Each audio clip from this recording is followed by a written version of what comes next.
glad you could join us today for our Gestalt Training Day. I don't know how much you already know about Gestalt. Maybe some of you will be quite experienced in this area and it will be a bit of revision. And for others, it will be entirely new. So this has been pitched somewhere in the middle of those two. What's the name we most associate with Gestalt therapy? It's undeniably Fritz Perls, although he wasn't the only one who was interested in this whole way of working. He died in 1970, and you'll see some pictures of him here. His wife, Laura, was a great help and support to him, and she shared his views and was one of the trainers of Gestalt. He's got a very, very interesting timeline, and I do recommend you do a little bit more digging about his life. He had a deep desire to find meaning in life and what's it all about, sort of an existential feel to him. He was born in Berlin into a Jewish family, a tearaway child, a bit of a rebel, and that kind of comes through a bit in some of his thinking and teaching. He trained in medicine, as they all did in the early days. Psychotherapy was very much a medical field initially, but this interest in the existential, the meaning of life, became quite strong for him, and he and his wife Laura were fascinated in how do we get meaning out of our situation? Can we get stuck in the past? Are we scared of the future? How do we live full lives in the present? Was the big drive behind their research and their principles for working. Like everybody, he trained to become a Freudian analyst, and like most people, fell out with Freud eventually, and then he turned to Gestalt. We can see so much the impact of World War II on so many of the founding fathers of psychotherapy. And in 1933, he fled to Holland to escape Hitler's Germany, and then went to South Africa, and he started a training institute. Now, in World War II, his entire family was killed in the Holocaust. No wonder he was interested in the meaning of life. You can't go on knowing all that happened without searching for some relevance to what sense do we make of this. In the 50s and 60s, he went on to set up Gestalt institutes all around the world, and he died in 1970. A couple of books there that he was author and co-authoring in the 50s and 60s. So how do you pronounce it and what does it mean? Well, it's definitely Gestalt. It's a German word, and so it's quite nice if you can pronounce it the right way. We don't have the equivalent in one word, but it roughly means an organized whole, or things are taking shape when it all comes together. You know, the client arrives in a terrible state, she pours out her heart, you work together, she finds relief and release, feels stilled and calm, and the whole thing has a kind of Gestalt feel about it, a beginning, a middle and an end that has a shape and a pattern. Now, this is a really good basic principle about Gestalt. It's suggesting that we get stuck in fixed patterns and beliefs about ourselves, about life, the universe and everything that get in the way. And Gestalt therapy aims to uncover those patterns and help us see how we're being held back from living freely. Now, if there's one word that comes up a lot in the supervision room, it's stuck. So let's see if we can find some answers today. The other reason I love Gestalt so much, and I'm really on my home patch today, is that it is so creative. This is a Fritz Perls quote: "With children, it is their bright sensation and free, apparently aimless play that allows the energy to flow spontaneously and come to such charming interventions. Can the same middle mode of acceptance operate in adult life in more serious concerns? We believe so. And I believe that too, that so much of creativity releases energy, and energy releases blocked emotions." Gestalt challenges us on how are we seeing the world? What is our view? Are we seeing things clearly? Are we seeing things truly? And when we look at our clients, the people we work with, the people we live with, at ourselves, how accurate is our perception? And Gestalt loves active curiosity and this concept of micro-processing.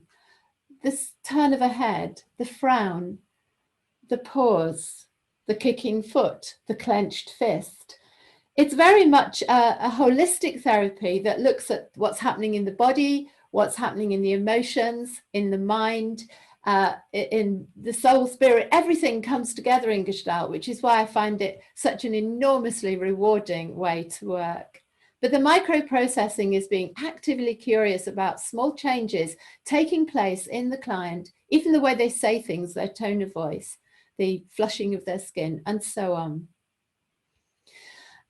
The brain is always trying to make sense of things. So let's have a bit of fun on these different ways of pushing one thing back to allow another thing to come forward, what Gestalt calls figure and ground. If you look at the top left-hand corner, most people say there's a triangle there, but there isn't a triangle. The brain has shaped it out of the other three little elements to that picture. The one below is not three-dimensional, but it looks it because of the clever way it's been put together, and our brain is making sense of it. As I'm teaching and you're learning, as I'm learning with you through the teaching myself, we see that there's this neat little reflection with the opposite. And then the me and the you. Can you see both those words? If you push the me back, you see you. If you push you back, you see me. Do you remember those magic eye pictures we had years ago, which were sort of a load of pink blobs, and when you squinted your eyes, you saw a dolphin? Well, it's that kind of thing. I wonder if you can see the two words here. Is evil the word that comes out first, or good? Do you have to squint your eyes to see the difference?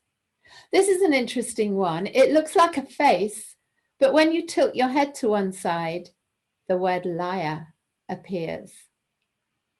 And these, of course, are all optical illusions. This concept of pushing back and allowing something else to come forward is fascinating in counselling.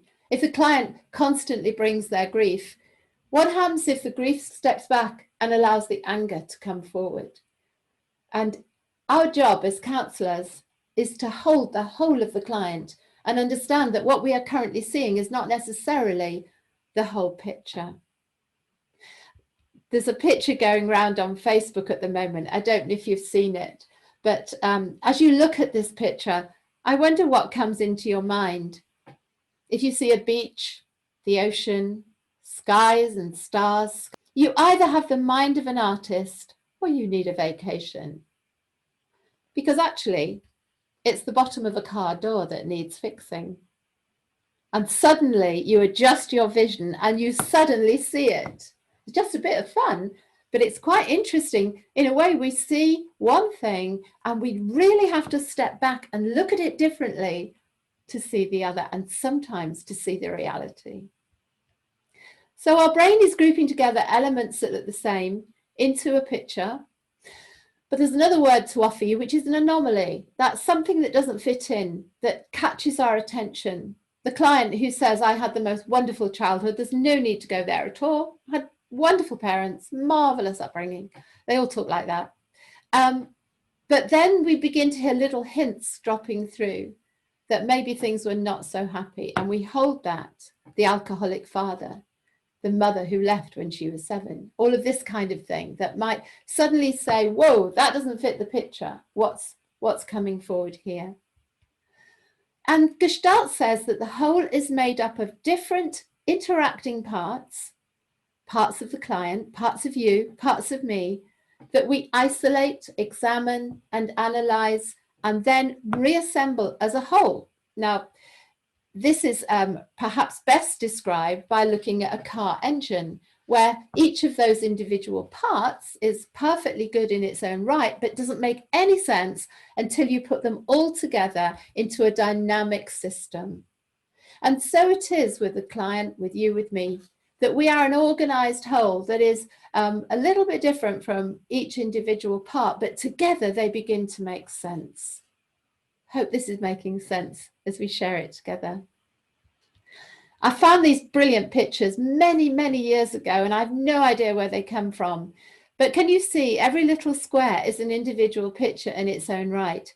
But when they all come together and you stand back and look, the most wonderful picture emerges of the two children. There's another one of Noah's Ark. Isn't that amazing? And every little picture is an animal that went into the ark. And again, you can focus on, if you just focus on one little whale or something, and you didn't stand back and see the whole thing, you would miss so much. When we are working with this way, this method, this approach, if you like, what sort of relationship will we be having with the client? And Gestalt has the concept of the I-thou. What does that mean? Okay, well, here's another name for you. Martin Buber was the one who coined the ich and the du of German, a bit like the tu and the vous of French, if you're familiar with that. They have a word for you, which is very familiar. You would use it with people you loved, you were close to, your family members, and the more formal word for you. Well, we don't have that. We don't have anything but the word you. And so what was decided was we'd use the old word thou. And the thou is the intimate word, the connected word, the I-thou of what Gestalt calls a dialogic relationship, one of closeness, openness, transparency, intimacy, the I and the thou. And Gestalt is interested in the here and the now. What is going on between us in the room right now, what we would call immediacy. Okay, we understand your past, we understand your fears about the future, but how can we work on that together right now, right here? What's happening between you and me? Not why, but how. Not spending session after session trying to analyze why things have happened, but to actually release the past within the present now. How can we live more freely without being able to fix so many things? Clients learn to tune into their inner selves, release the past, and engage with the present. Instead of worrying about the past or the future, Gestalt therapy focuses on the here and the now. So I hope you're getting a sense of it. Some of these initial concepts of the whole is greater than the sum of the parts, the intimacy of the relationship, working with immediacy, and watching what's happening in the client, those micro moments that we share together and that we are curious about with active curiosity. Just to briefly go through the dialogic relationship, which will ring a lot of bells for you. It says, I am fully present with you in the here and now in an honest, authentic relationship. Confirmation, I accept you unconditionally, I value you and fully receive you. And you'll hear the echoes of the person-centered core conditions coming through in these. Inclusion, I enter your world with embodiment. I am feeling things as well as you. My feelings and my thought and my own perspective are all part of what we're doing. I enter your world, but I am very much in touch with my own world. And this inclusion of working with the body is really important in Gestalt. And we have open communication where we build the road as we travel. It's like a side-by-side therapy, not the to and fro and the ping pong of you speak, then I speak, but together we see the road unveiling itself before us as we travel, sharing what I'm feeling, what you're feeling. It's so much a we concept in Gestalt, not you and I, but us, we, what's happening here between us.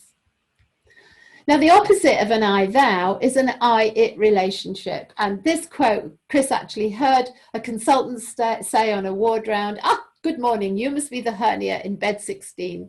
And if that is the ultimate example of an I-it, where it's not an intimate relationship, the other person is a thing. And one of the dangers in counselling is the client becomes a project, someone to fix. But the I-thou, it's a relationship. And it's one of reality and openness and congruence. To do that, to create that dialogic relationship, Gestalt offers us the word bracketing because on many occasions, you know this so well, we have to bracket off what's going on in our own life as we enter the room and enter the world of the client. Our prejudices, our own beliefs, stereotypes, our past relationships, the transference and the countertransference, the values, problems we're struggling with. This high calling of our profession means we bracket that off to be fully present with the client, not putting stuff on them, not requiring of them something they can't give.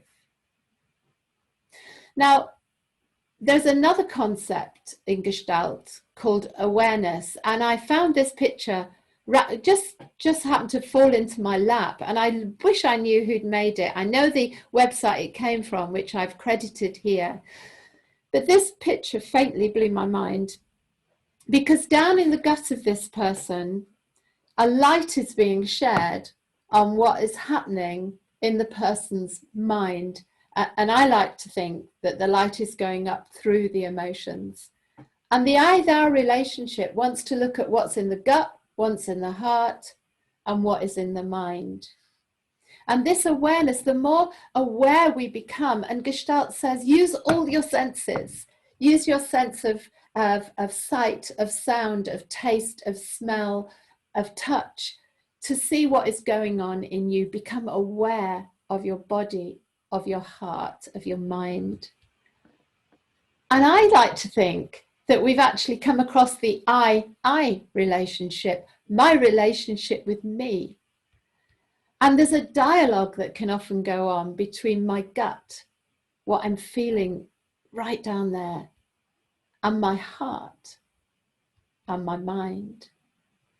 And I've been working with clients to explore that a little bit more recently. This picture has given me a brilliant way in to explore it, because sometimes what's going on in the gut, I always say the body is ahead of the mind. So what we're feeling in our gut, what we're feeling in our body, is having a dialogue with what we're feeling in our heart and what we're processing in our mind. Just take a moment or two to have a think about this. If you've got a pen handy and you put down these 3 words, gut, heart, and mind, and think about something you're processing right now. What are you feeling in your body, in the very gut, the very essence of who you are? How is it touching you emotionally in your heart? And what are you thinking?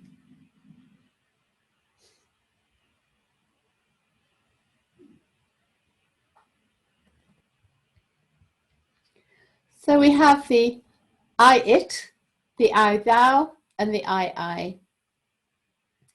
Another concept I want to share with you is what Gestalt calls response ability. The ability to choose your response in given situations. How awesome would it be to be able to respond without all the shoulds and the oughts and the fears and the anxiety?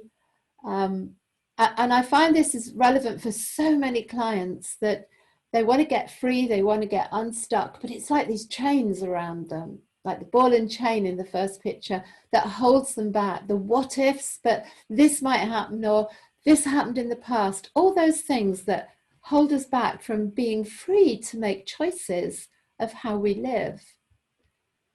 Gestalt wants us to become increasingly aware of ourselves and all our senses, so that we take ownership of our world, our experience. I want to say that Gestalt is a very grown-up way of working. It calls us to account. It says, come on, what are you doing? Now, whether that's appropriate for a client or not, let's try it out today. Let's give ourselves a little challenge as we go through the teaching today, as you relate it to your own experience. Gestalt says it's time to take responsibility for what I think and what I feel and what I do, and to take responsibility for the consequences of my actions. It can be so easy to blame other people or our past or our circumstances, to say, you know, it's not my fault. I can't do anything about this because this happened or that happened. And those of you that know TA will remember the poor little old me, or what can you expect from someone like me, where we can get stuck in a victim place. Now, we can talk about this as fellow professionals. We're very careful when we're working with clients not to lay any guilt trips on them, but we can process our own thinking and our own thoughts together today as we think about ourselves. And sometimes it may be appropriate to share some of these thoughts with a client. I was doing it just yesterday with a client, and she is getting so excited about stepping into being able to be free to make her own choices. I seek to acquire values and develop skills to live as full a life as possible without violating the rights of others. It's not about treading on other people to get our own way, not at all. It's about being free to be fully ourselves, giving help to others and receiving help from others. Choice, and I offer you that responsibility thinking, which changes the whole sense of that word. Now, when I'm working with Gestalt, as I said before, it lends itself so much to creativity. And one of the things about fairy tales is that each element of the fairy tale, bringing out the different archetypes, the different emotions and moods, you know, the wicked witch, the handsome prince, the damsel in distress, the princess in the tower, all of these things that many of you will be familiar with. But it is fantastic to work with fairy tales in a Gestalt way. And it's quite exciting for us today because we've got Morag with us, and I'm going to show you a video that Morag and I have made for you. She's not my client, she's a colleague, and has done this video. And what came out of it surprised both of us.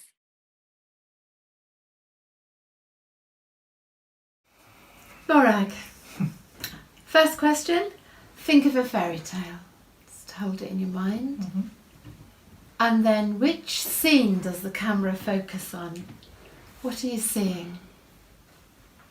So I'm thinking Cinderella, and the scene that has just come up into my mind as you asked me to do that is the scene when the fairy godmother arrives and is transforming Cinderella ready for the ball. Ooh. Well, the next question, some people want to change their scene when I ask them this, but would you draw it for me, please? I'll try. You can do stick figures, you can keep it very simple. So away you go. Thank you.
Thank you.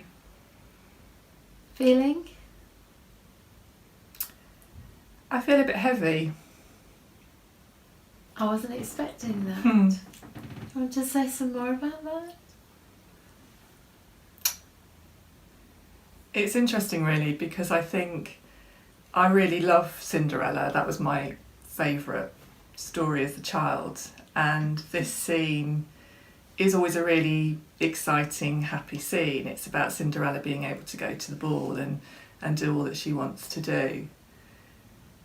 But I think as I drew it, I just felt like, oh no, I don't want to have to do this. And it just doesn't feel like the scene felt when I was a little girl. Can we capture that word heavy? Because that was the first feeling word that came out. And it sounds like at least one of the things she's saying was it, I don't want to do this? I don't want to do this. Yeah. I think what she's saying is, I don't want to do this.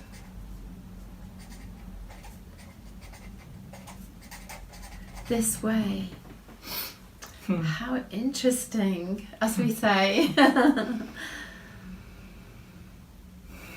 And that sigh. Just stay with it.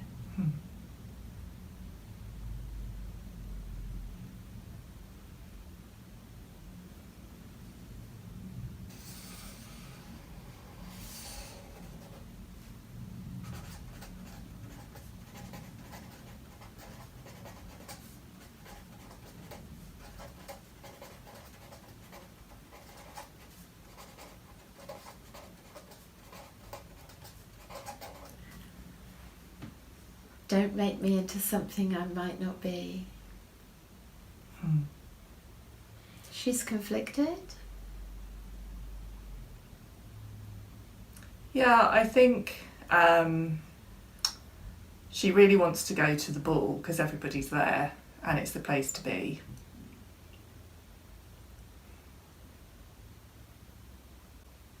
I'm feeling the emotion. But she had her dress ready, and that reminds me of in the Disney Cinderella, how, Cinderella was quite good at just making and doing what she needed to do. She had a plan. And so she sort of had the dress ready. It got ruined a bit, I think, in that programme, but it wasn't perfect. But I think what she might have liked is the fairy godmother just to have seen that and helped her put some finishing touches to it, rather than, in a sense, creating something. And it feels a bit like she's dressing her how she wants her to be dressed, almost. So it's almost that the fairy godmother, who's really lovely, but is saying something like,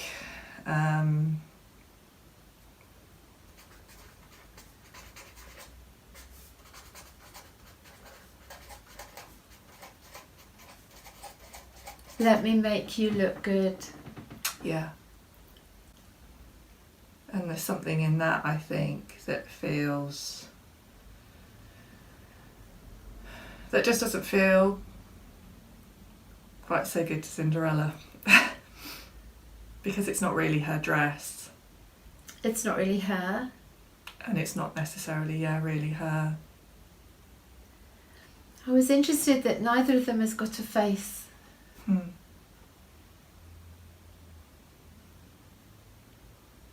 I think when I drew Cinderella, I felt that I could feel the heaviness. So it's almost like she's just sort of looking down.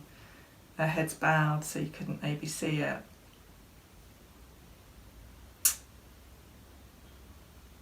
And I think that the fairy godmother could almost have different faces. So she could just represent different people or times that maybe in my life or experiences that I've had where I've felt like that sense of maybe other people dressing me almost, or trying to shape you the way they want you to be. either the way they want me to be or the way that I want to be, but rather than just sort of encouraging me and working with me or talking about, well, maybe you wouldn't be able to do that or maybe you could do that, there's almost this we'll make it happen, and it's this sort of layer of them just making me into something that I'm not, and then that sense of having to try and live up to that expectation. What does Cinderella need? In her mind, what would be the best thing that could happen?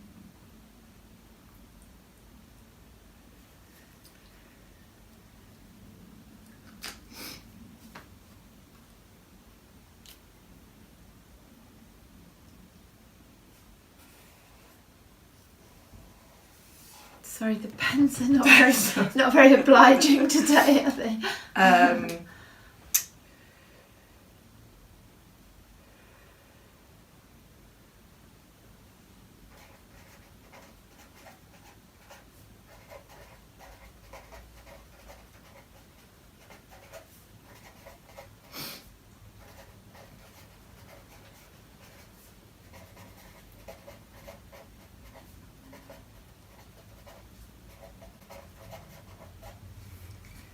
Can you see what I've got and help me work with that? Yeah, it's almost like the fairy godmother's come in. She's maybe seen Cinderella's anxiety around not being invited to the ball, or whether she can go somewhere, whether she's got the right stuff, the right dress to wear. And she's kind of come in, and without really spending any time with Cinderella, she's waved her magic wand, and it's all magical and it's all really lovely and it's going to be a great time. But the clock's going to strike midnight and all of that goes, and there's just that sense of maybe feeling a bit like a fraud, and that didn't really need to happen because she had a dress and she just needed a little bit of help. That is so powerful, Morag. Thank you so much for that.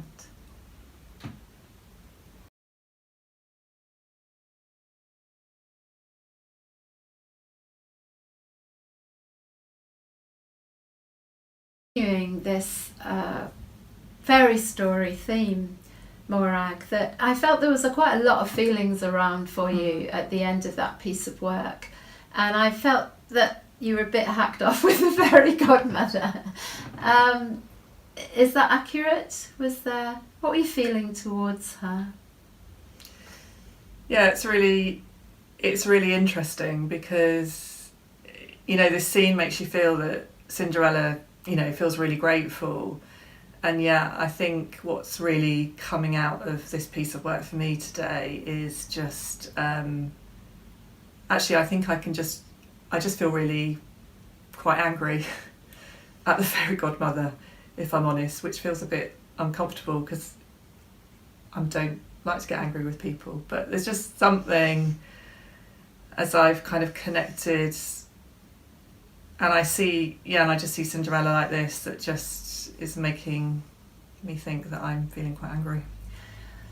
If you can connect as much as you can with Cinderella and tell the fairy godmother what you think of her and what she's doing, could you have a go at that? Just imagine you've got full permission to tell her how you're feeling. What would you say to her?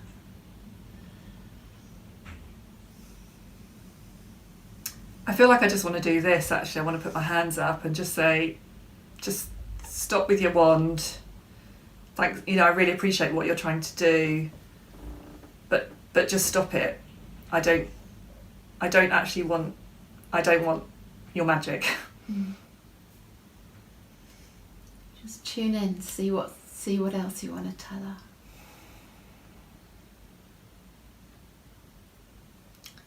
I just want to say to her that I know that you think you're doing the right thing by me. I know that you think that you're granting me all my wishes, and you're going to flick your magic wand and create this beautiful dress and all of this stuff for me. And I really think that your intentions are probably right, but you're not getting me. You're sort of seeing the big picture, but you're not seeing me in that. I just feel like you're not seeing me.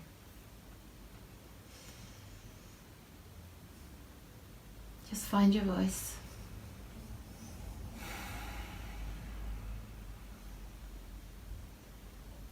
So it's not that I don't want your help. I'm really happy for you to help me, but I don't want you to just do all of this work and make me feel that I don't have a part to play in that you're setting me up to be something that I'm not, because I've got this dress here that I've worked on and it's not perfect. But actually, if you could just show me the bits that don't feel quite right and encourage me in that, then that's what I want you to do, because then that feels like me.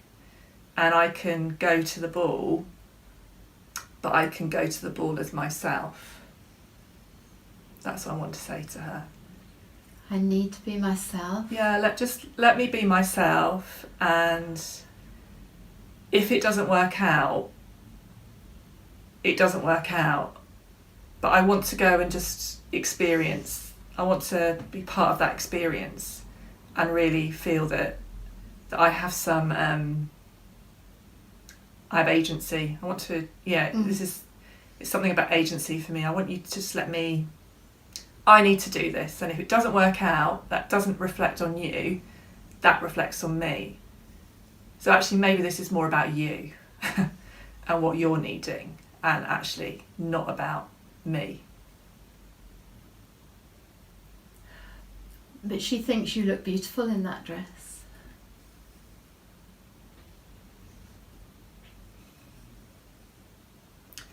I think I look beautiful in that dress. I think the dress is beautiful, but it's got nothing to do with me. It's to do with her. It's to do with you. To do with you. It's what you want for me. It's what you're shaping me to be. And it's not that I don't want some of that, but I can't do it. You can't do it for me. I've got to do it. I've got to do it for myself, and I need help, but you're not listening to me. You're not listening to what it is that I need help with. And I need you to listen to me, and I need you to get me.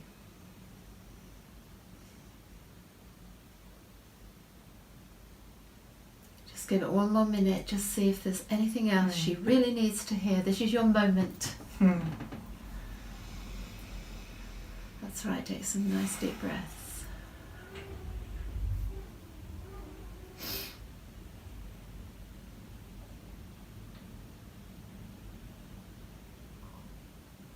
So I just want to say thank you, but I want to say no.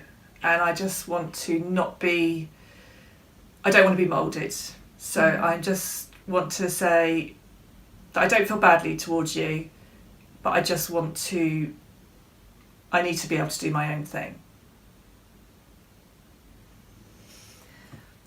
You just breathe down into that, just feel that. Feel the strength in you.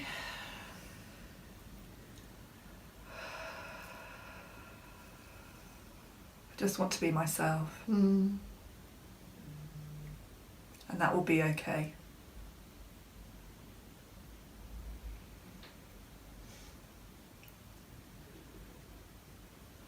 Sit down deep. Can you hold that inside you?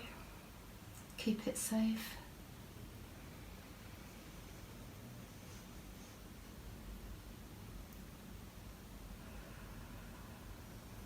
Yeah. Well done, Maura. Yeah.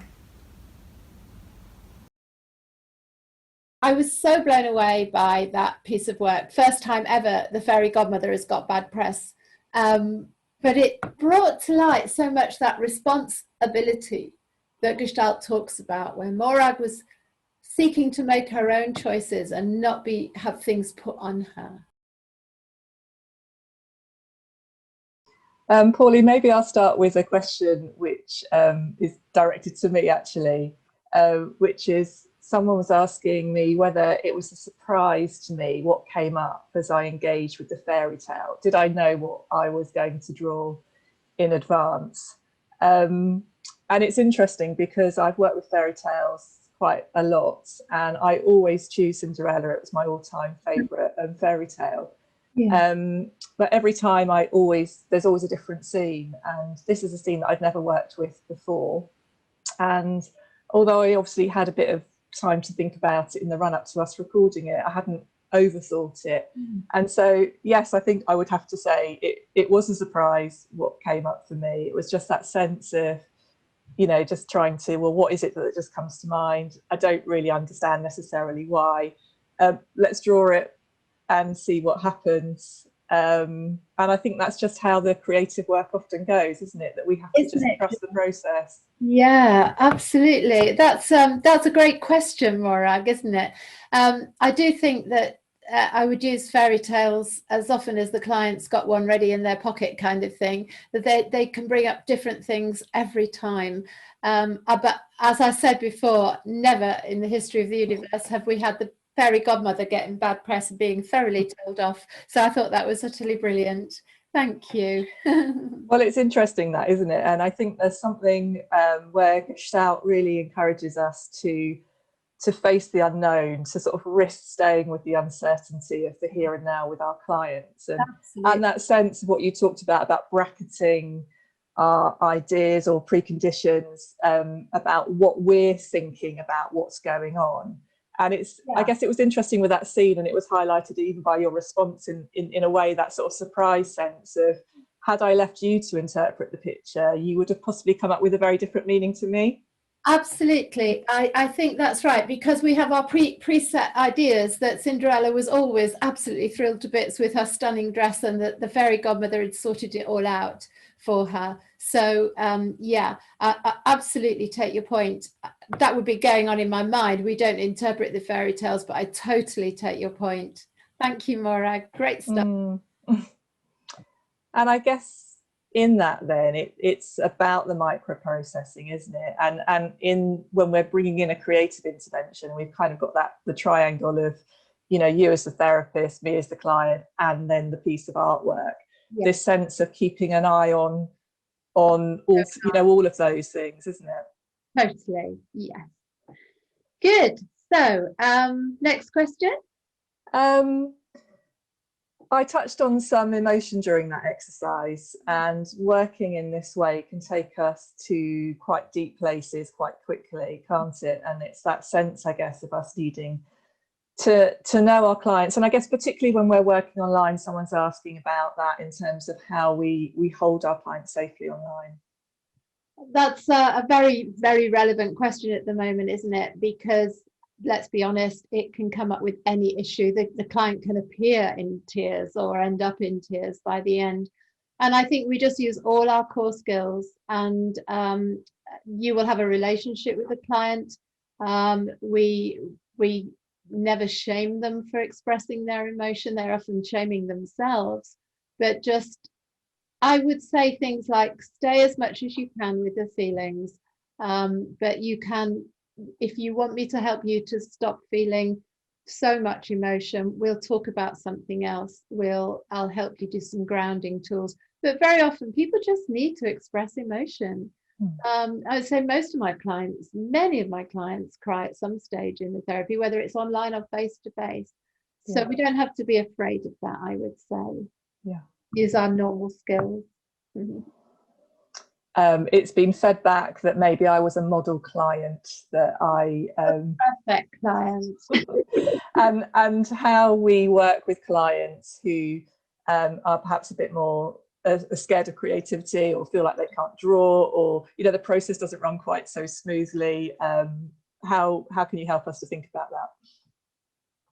Well, we're kind of straying more into the area specifically of creativity, So probably the day on drawing and artwork, which we are working on the video for that, would help there.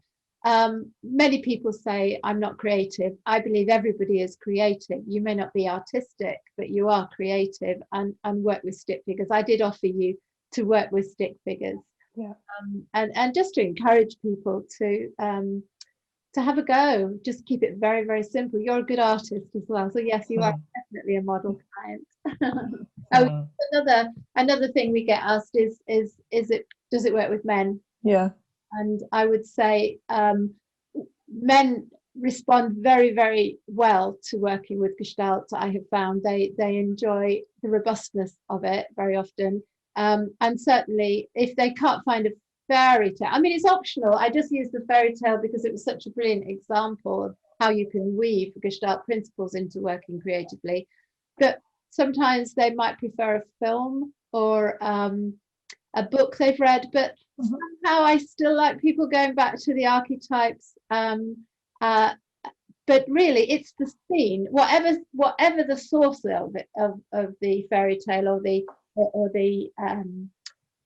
storyline, it's the scene that has the energy in. And Gestalt has this concept of unfinished business, where you are drawn to deal with stuff that has not been finished. So yeah, great, thank you. So Gestalt encourages us to focus on the micro processing of our clients. Do you think that clients could feel exposed or even shamed by us noticing and reflecting back all of these things? That is such a good question. We handle this kind of delicately. I mean, if you start saying things like, I noticed you just scratched your nose, well, maybe they've just got an itchy nose. We don't want to become intrusive or oppressive about it. But it's gently said. I would point out what happened then. What's the thought if the client suddenly turns away or looks upset? I would never let that go nowadays. But I would say, you know, what was the thought then? What happened to you just then? What did I say? What did I trigger? But if there's something like a foot going like the clappers, I would just gently say, you know, Flossie, my favourite client, Flossie, I just noticed your foot's quite active. I wonder if it had a voice, what it might be saying. And most clients are just almost quite shocked because it's been quite an unconscious thing. That there's the fist that you often notice, and we talk about the sort of the leftover residual micro movements of an earlier feeling, often the desire to punch someone, but the sort of residual bit of a time where you weren't able to express yourself in that way, and the body remembers, and it is ahead of the mind very often. And so to engage the client, again using this word we, you know, I wonder what we're dealing with, what's going on here that your foot is, do you want to run, I wonder, or maybe you want to kick someone? I wonder what's happening here with us. Keep using the we and the us, and it becomes less shaming. You can't stop clients feeling shamed all the time. And try not to sort of backtrack furiously. Oh, I'm sorry, I've upset you, I should have said that. But be curious about the reaction, be curious about the shame, and say, wow, this is big for you. Yeah, just as much as you can. Let's just bring those feelings here and see what we're looking at. And just this gentle acceptance that whatever they bring, even if they bring their shame into the room, wow, this is hard for you. A gentle acceptance. Great, thank you. And I think I really felt that when we worked together, that sense of, you know, just when I sighed or when I placed my hand, I think, on my chest, that those things, you don't necessarily notice that you're doing them at the time. And it's only when somebody reflects that back to you that it allows you to just drop down a notch, to come away from the sort of the head and the analysis of the picture, and just to think, oh, actually, yeah, no, this is really taking me to a deep place. And sometimes we need help noticing that, I think, don't we? That is so helpful. And actually also to honour tears. You noticed in that session, I can't remember the actual words I used, but it was something like, there's some emotion there. You're feeling the emotion of this. I always honour tears. Just stay with it. And the classic things, I mean, it's not, try not to let it become a gimmick, but, you know, what are the tears saying? Because tears can have so many different meanings. And it's just a gentle intervention. It's the way we say it so often is, what are those tears saying? Rather than, so if your tears had a voice, what would they be saying? Totally different feel to it.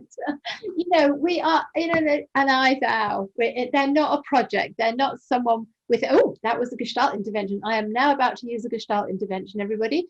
It is the relationship that the Gestalt principles are woven into. Brilliant, thank you. Well, that's me for now, and I'll be back later. Thank you, Morag. Thank you. Another concept in Gestalt theory is what we call field theory. This is the, going back in a way to the client, is the sum of many different parts, many different aspects. So we've been learning about the importance of microprocessing and noticing and active curiosity, how the client has eye contact with us, their tone of speech, if that changes, maybe they become sounding younger, maybe they sound angry and they're not even noticing it. You know, I think that was really helpful, Morag pointing out that she was largely unaware of some of the unconscious processes that were going on, and to have them gently pointed out was helpful. Mannerisms, the perpetual way a client might come in or sit, body movements, the foot, the fist, something like that.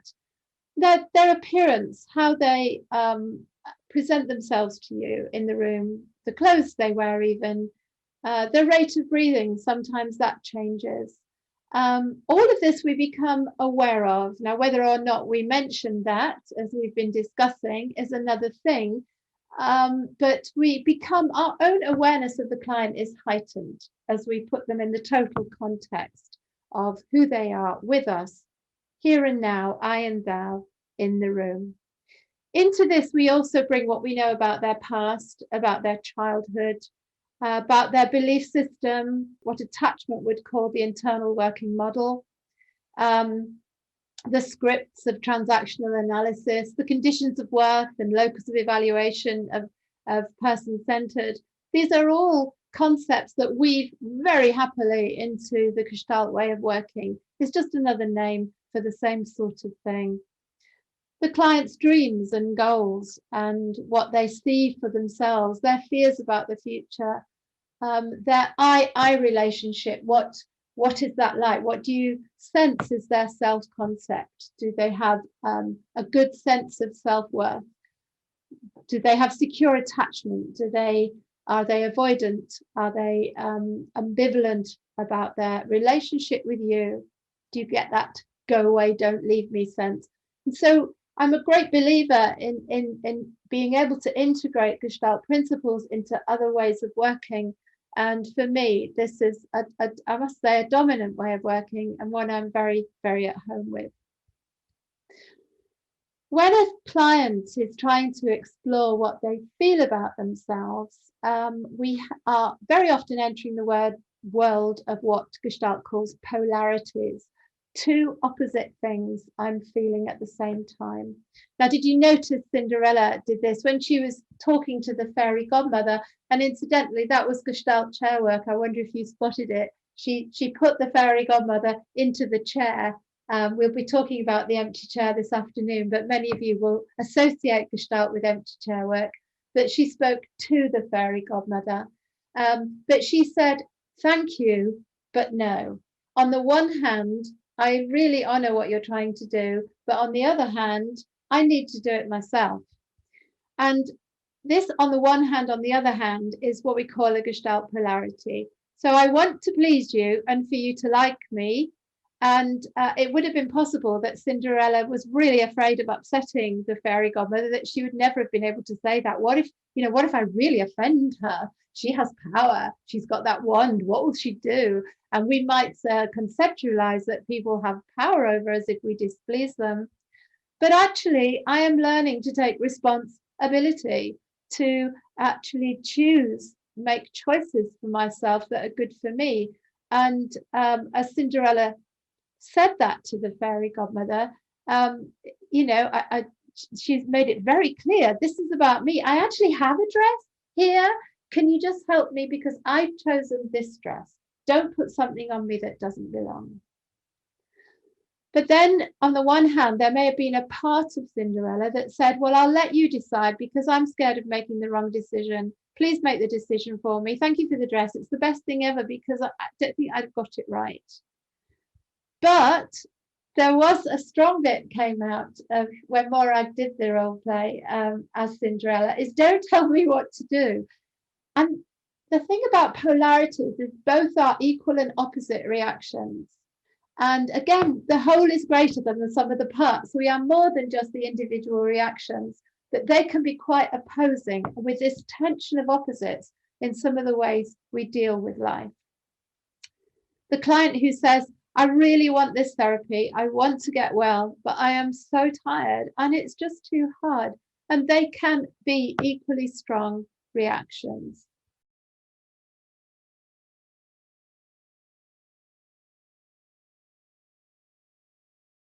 I love Brian Thorne's concept of the liberating paradox, that when you get used to this, you can see it releases you in a way that they don't cancel each other out, but they are giving you a sense of a much bigger picture where you feel two opposite things at the same time.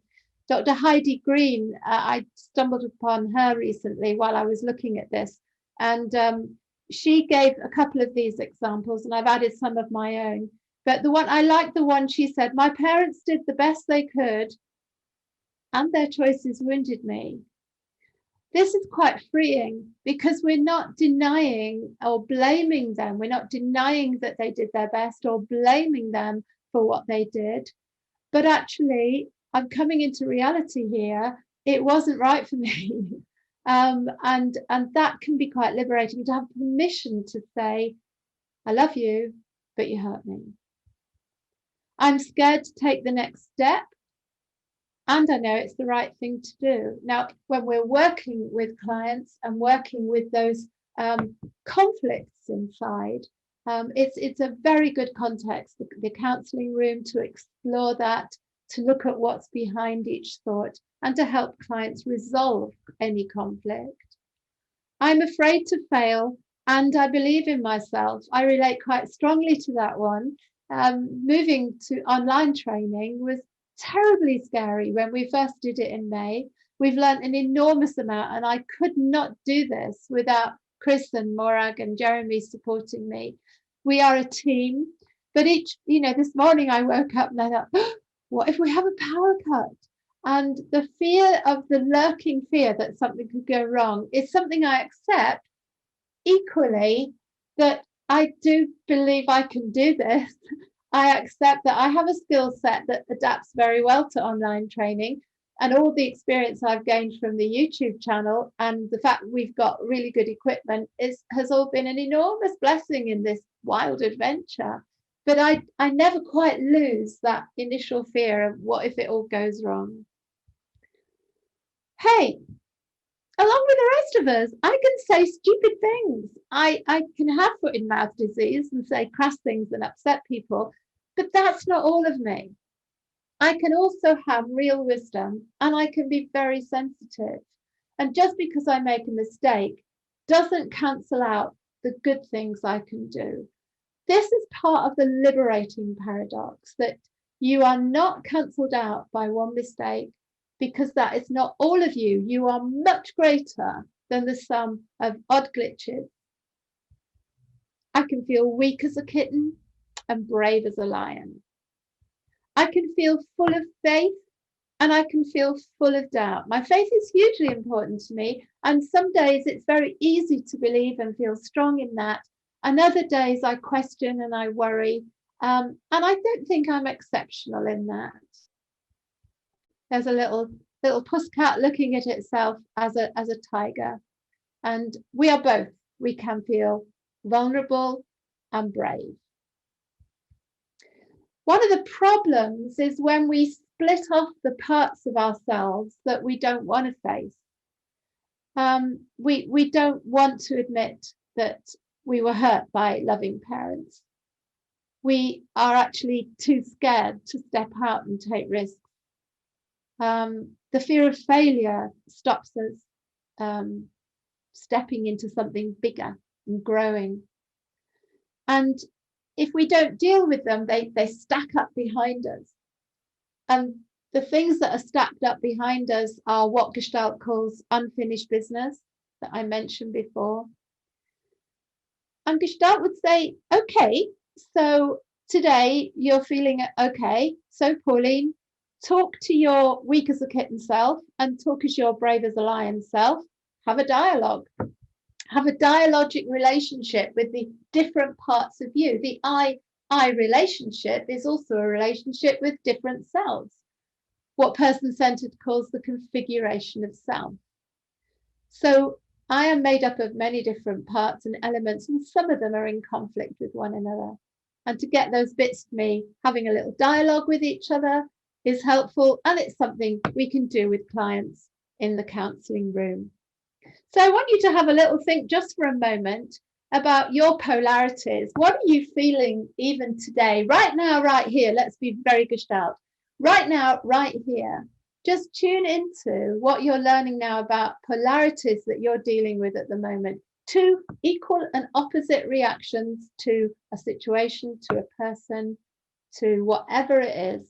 Just take a few moments and think about your polarities right here, right now.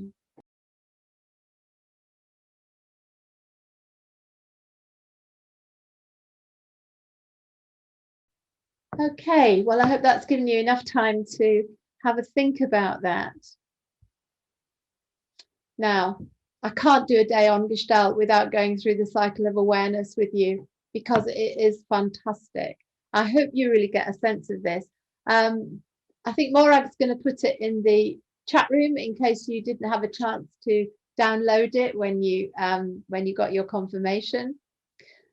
Let me take you through it and explain it to you because I use this quite a lot with clients. Life on the cycle of awareness, it all begins with a feeling. I feel something emotionally or physically.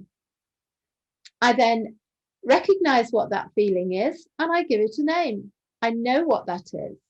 So for example, I feel empty in my tummy and I know that's called hunger. So I know what it's called. Or I can feel tearful. Now that might be more difficult to name. I might have to think about that a bit and see what is causing the tears. Am I worried? Am I frightened? Am I angry? That can be more difficult to name.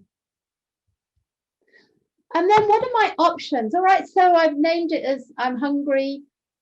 My mobilization would be, what can I do about that? And I would mentally picture what food I've got in the fridge or in the cupboard. And from there, I would then take action. And if I was in my office, I'd walk downstairs to the kitchen and I would have an I-thou encounter with the sandwich, a real connection. It's no good if I just stare at it. I've got to eat it to satisfy my hunger, to feel satisfaction, resolve my empty tum and feel better for it, which means I can then withdraw from the kitchen, if you like, and go back to something else. And Gestalt says, if you've completed the circle and the cycle, you enter what's called the fertile void, where you are back in touch with your true self. Anything's possible. You're ready for the next feeling to come along. And this whole cycle, if it's completed as neatly as that, is a Gestalt, a beginning, a middle, and an end. But what Gestalt theory is really interested in is where we block. And the blocks can occur at pretty much any stage along the way. You can have a one-off block, or you can have perpetual blocks, which is always the place where you stick. So let's go back to the beginning again. Even in this initial feeling, A trauma survivor could feel completely cut off from any body feelings at all, that desensitization. It was interesting, again, picking up the point Morag made about she almost hadn't heard her sigh, or she hadn't noticed where her hand had gone, or that where she was feeling it. And we actually are able to notice things with the client and be curious. I wonder what that sigh is. I think all I said to Morag was a sigh or a deep sigh. We don't interpret what the sigh means. It's the client's sigh, and they know what it means. But very often a feeling comes up, but the problem comes in at naming it. Now, a person with disordered eating might have a struggle with their emotional pain, which they call hunger. I need to eat something because I'm feeling angry and I'm feeling sad and I can't have those feelings. But if I eat my anger, it goes away. So how interesting is that? That it might be in naming the feeling that the problems come. And then maybe you do feel something and you do know what it's called, and you think about your options. What can I do about it? But you never actually push through to doing anything. So an agitated, anxious person can mobilize their energy, but never actually does anything. Now, this can be quite serious, actually, because the mitochondria in little energy cells inside you can be like leaking batteries. And if they're not released, and if the energy is not released, you can get some disease processes happening. And it's really important that we encourage clients to, even with us in the counselling room, take some action. Come on, Cinderella, tell the fairy godmother what you really feel. Get some of that energy out. Don't push it down, bring it out. And this is where the joys of chair work are so important in Gestalt work.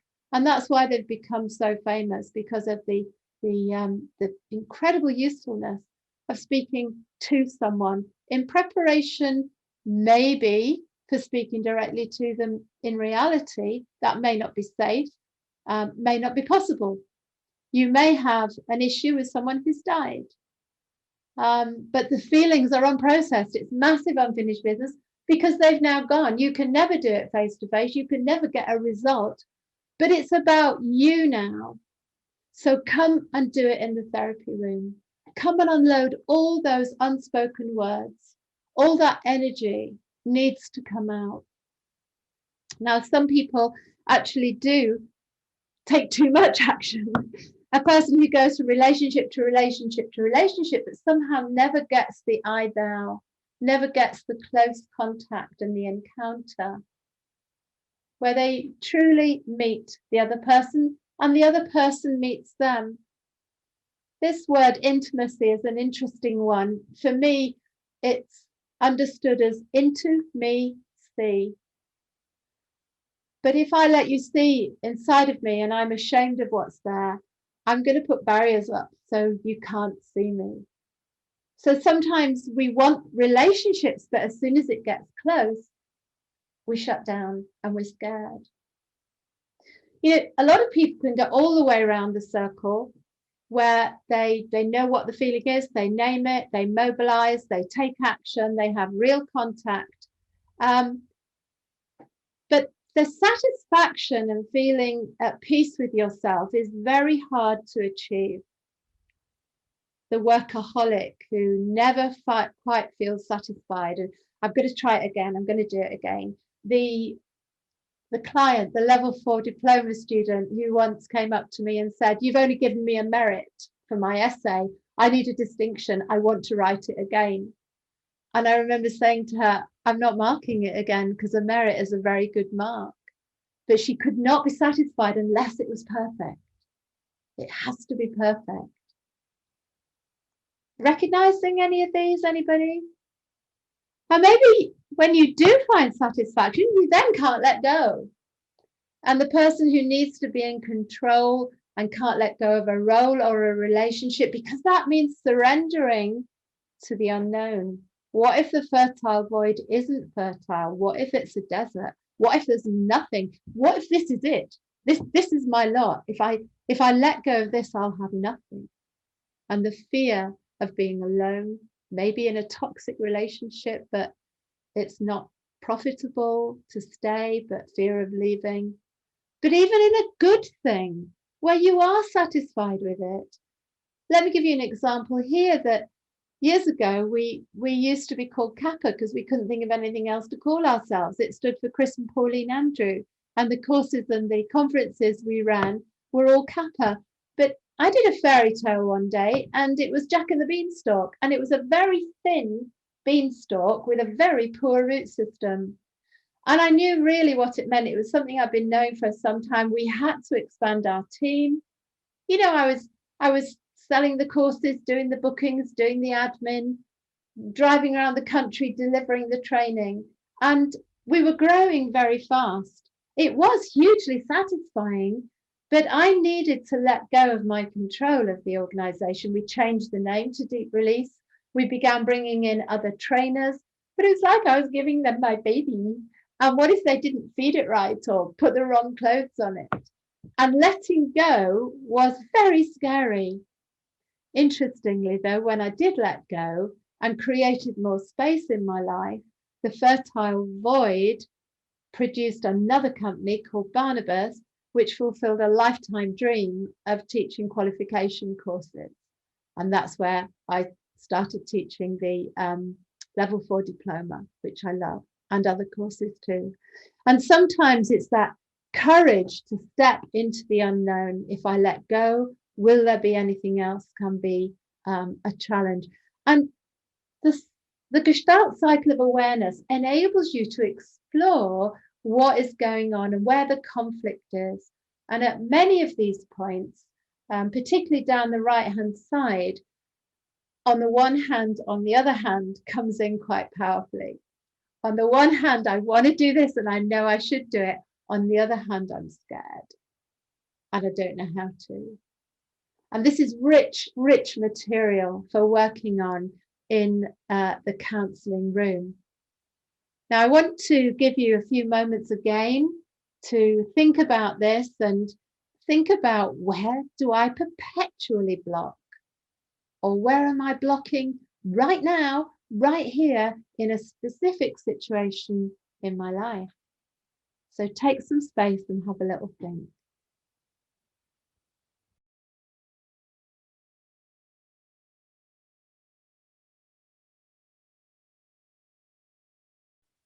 Okay, so you may also be thinking about clients you might use this with. I would definitely show them the cycle in a kind of psychoeducation way where I would share it with them. It's something you could send to them easily online. It works very well online, where you could talk about it together. Just send this as you've got the actual slide that you could make copies of or send by email and then discuss with them in a similar way that I've done. Actually, what some people are finding is that as they get a copy of the PowerPoint now these days, you didn't used to get that face to face, but as you get the copy, some people have been showing bits of the copies or of the videos we've got on the website with their clients using share screen, just like I've been doing today. I've done that a few times with a number of clients, just to show them the actual slides, and you can share that together and work on it together. Well, there's one more little piece of work that I'd like to do with you, and this is a visualization. When many years ago, before I was a counsellor, I was in all kinds of other fields, including being a tour operator, when I met Chris. And through Chris, I went to a number of courses. And the very first courses I ever went on were Gestalt courses. And we did a lot of Gestalt visualizations. And in the visualizations, which were many set pieces, but you can make up your own, you are exploring aspects of yourself. You're exploring conflict. You're exploring your blocks through symbolism. And I'm going to take you through a guided visualization, and then I will invite you to do one more piece of work. But for now, can I invite you to just take a deep breath, put everything down,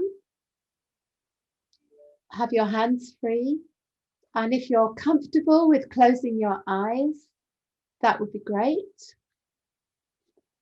And picture yourself approaching a garden. What kind of a garden is it?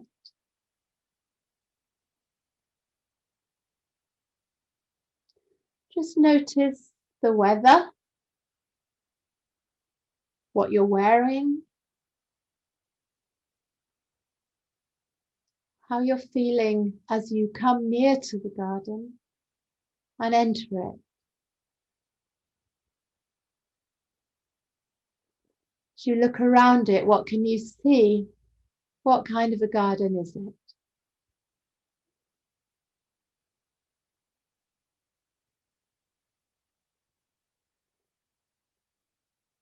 I want you to notice that there is part of the garden that has not been well cared for.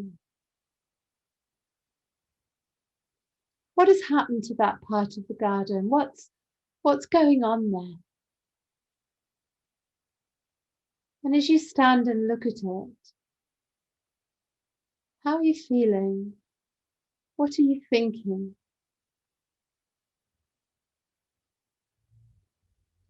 What do you want to do, if anything?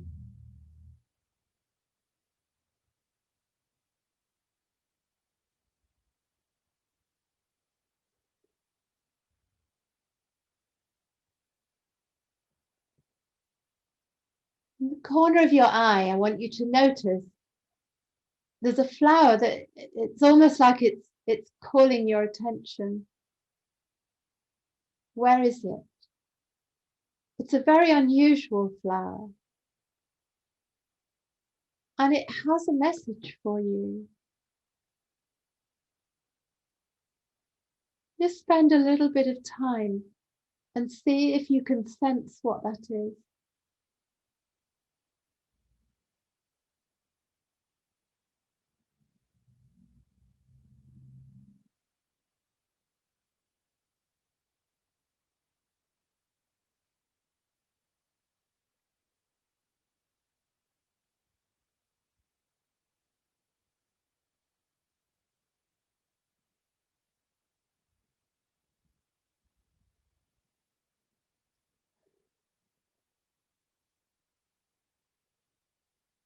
As you move on, you suddenly see that at the entrance to the garden are two people who want to come in.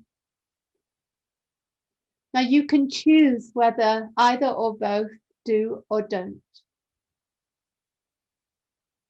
Just explore your feelings. Do you want them in or not? You can choose.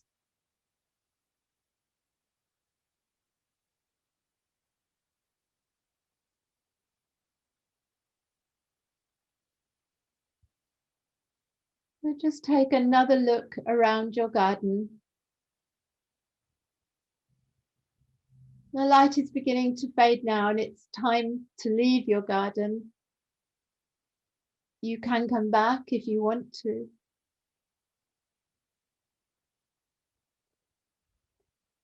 Just let the image fade and become focused again on my voice. And open your eyes when you're ready.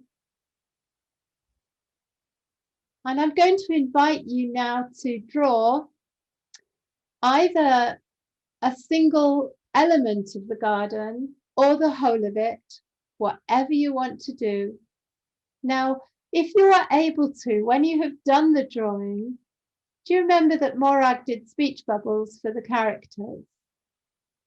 That maybe you want to write down the message the flower gave you, but maybe the unkempt, the uncared for part of the garden had a message.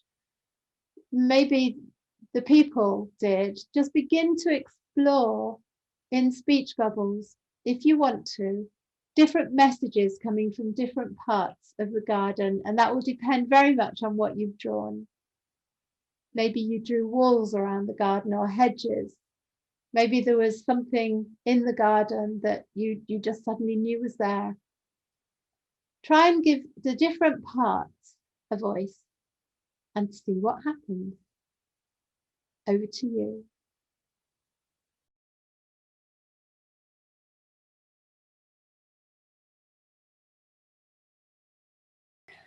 Well, I wonder how you got on with that exercise. You'll get a sense of how well this can work online, because you can do the visualization with the client and they could do the drawing and then hold it up to show you. Now, I happen to do a lot of my online work in the office, which has a printer right next to me. So I do a screenshot of what the client has shown me, and then I print off their picture. And that works extremely well. But you can also take photos on your camera of what they're sharing. Now, you probably know this, but you can only have one screenshot at a time, by the way. So you'd have to put it into a document if you weren't going to print it, because the next one you take replaces it.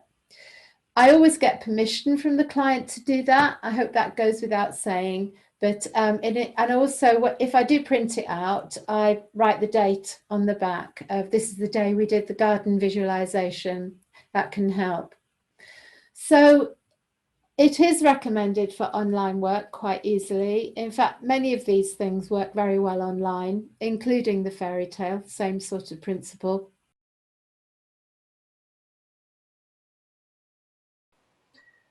Pauline, if we were just to go back briefly to the fairy tale work, if I was your client, would you revisit my fairy tale with me in another session? Quite simply, possibly, even probably. It just depends. Sometimes the fairy tale is very evidently related to something that's happening currently for the client. Other times we're not really sure what it's about. It feels important, but we can't quite link it to anything. It's more of a general feeling. That's why I say always put the date on so that you can think about what was going on at the time. You know how sometimes dreams do relate to what is going on currently, even that day. You have the residue of the day that comes out in the dream, but a dream can play catch up and come at a different time. I think it's a bit similar to that, really. Some clients go back to the same fairy tale again and again, but with a different scene. Other clients have used different fairy tales at different times. And when they get the hang of that fairy tales open doors of understanding to us, they are very up for it, saying, should we do a fairy tale? Let's just see if we can see what's going on by doing a fairy tale.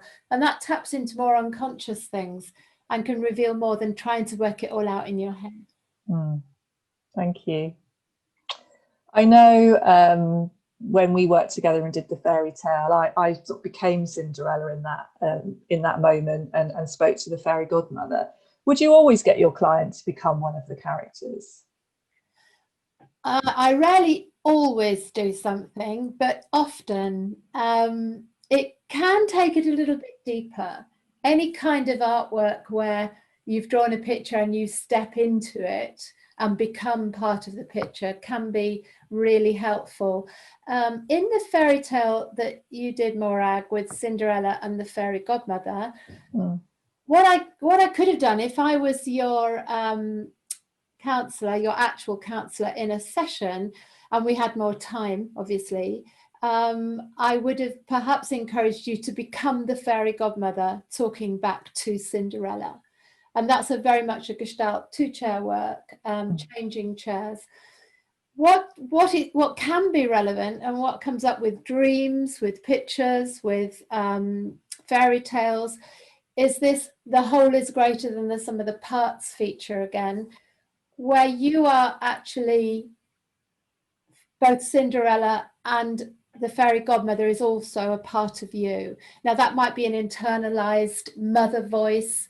It might be just something that you've picked up unconsciously of telling you yourself things have to be done a particular way to win approval. so you could be your own internalized fairy godmother. Does that make sense? Yeah. I don't know what that would have been like for you, because I think we got the essence of it, but you know, you could be the magic wand.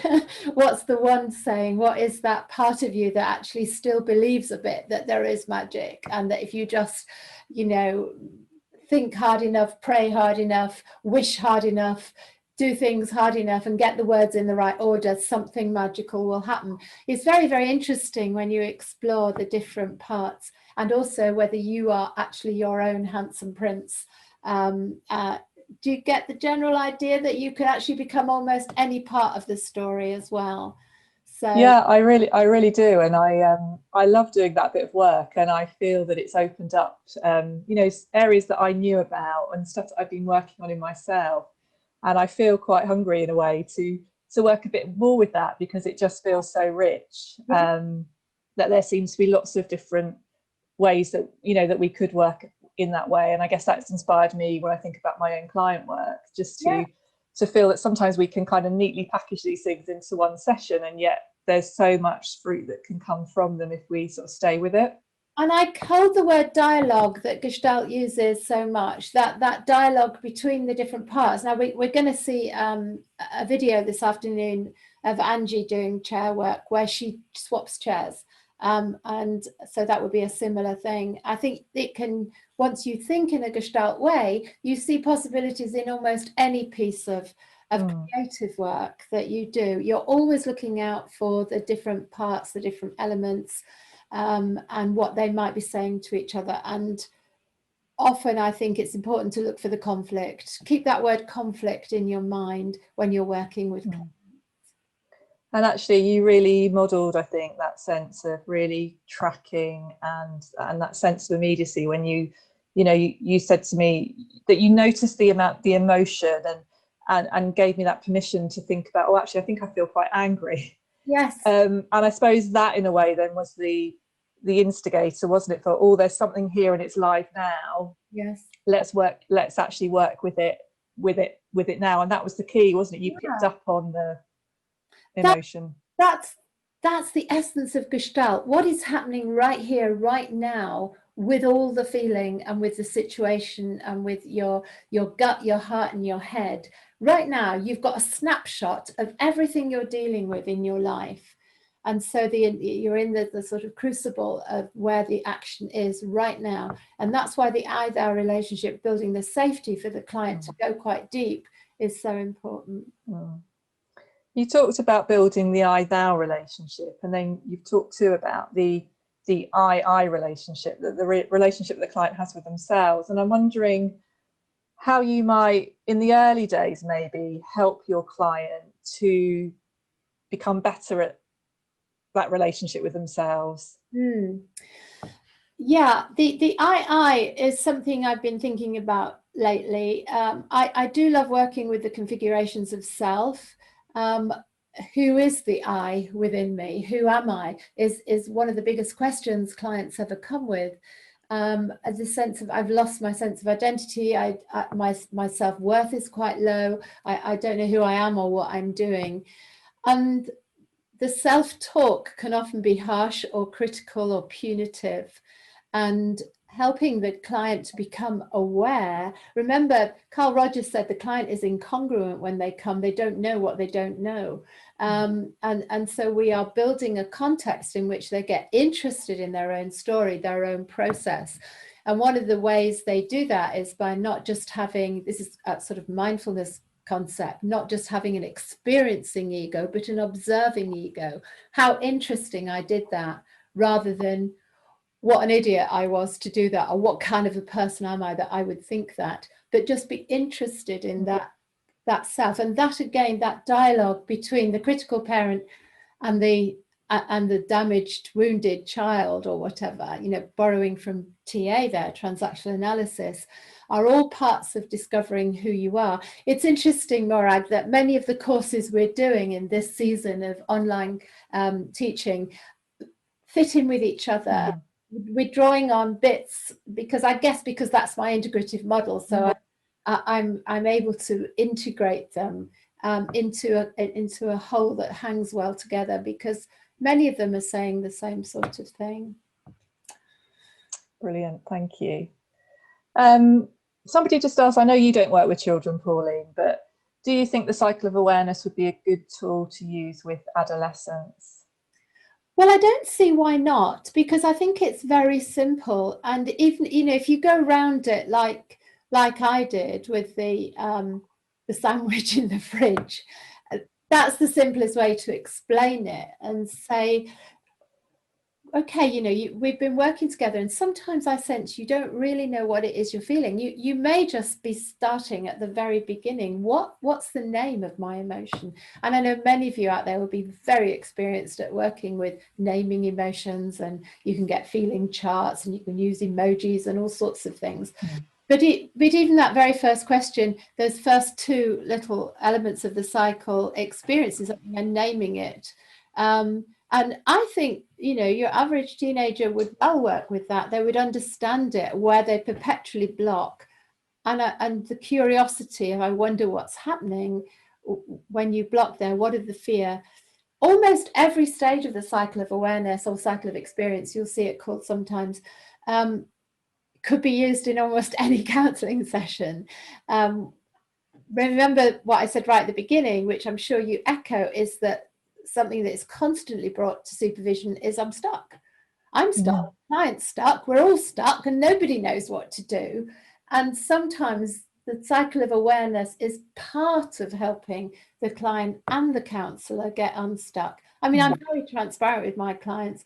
If they say I'm stuck, I don't know what to do, I will just say, no, I'm not sure what we're working with right now. Remember, I go back to we. I don't make it an I-you. I constantly check in with myself. Have I made it an I-it relationship? Am I trying to sort out my client like a project? And you know when you've done that.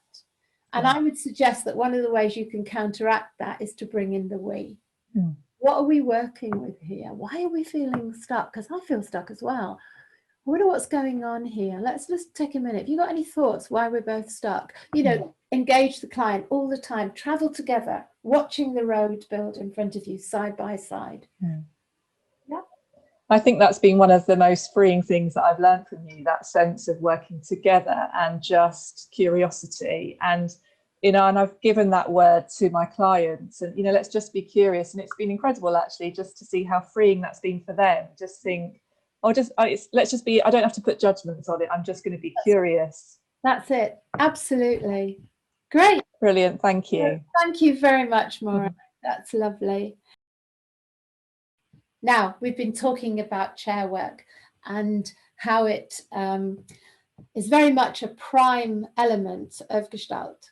And basically, as you saw Cinderella talking to the fairy godmother, who do you put in the chair is the question. And that will come out of the work you're doing with your client. When you find that a client is constantly talking about someone, just that gentle nudge, can you say that to them? And did you notice there was one point where Morag said, well, she does this, and I just gently offered the word you, and it changes the emotion of the feelings. And we're going to see a demonstration in a minute that Angie does for us. But think about if you were to do some chair work, who you might put in the chair.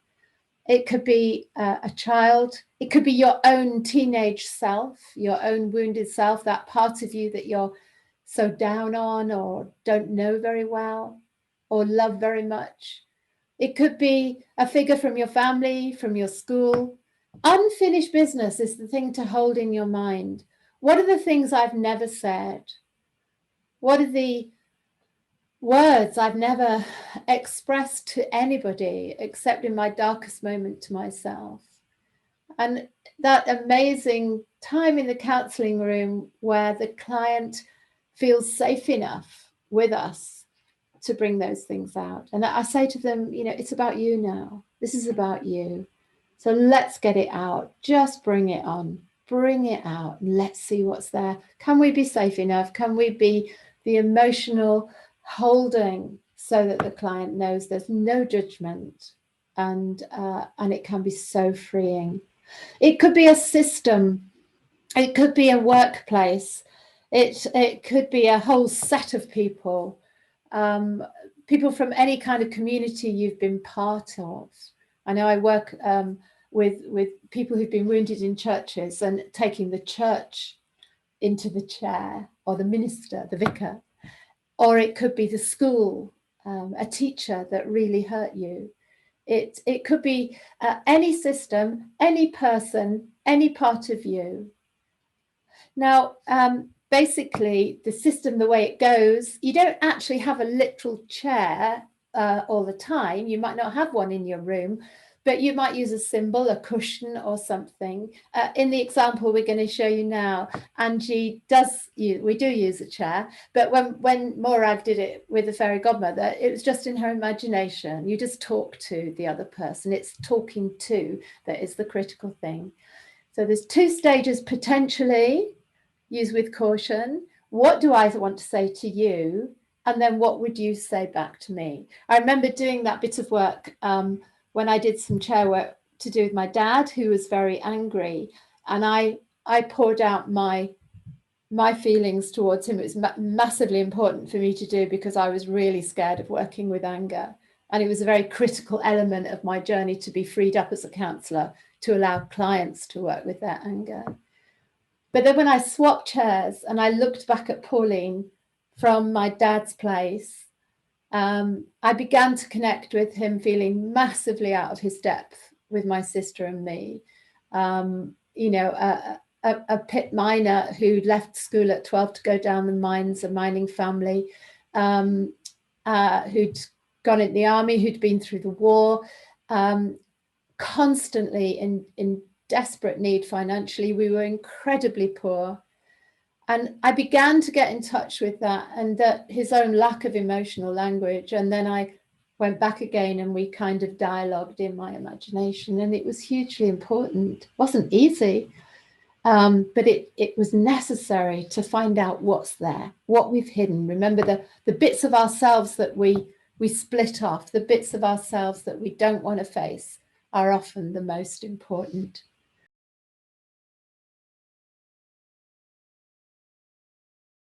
Angie, good to see you.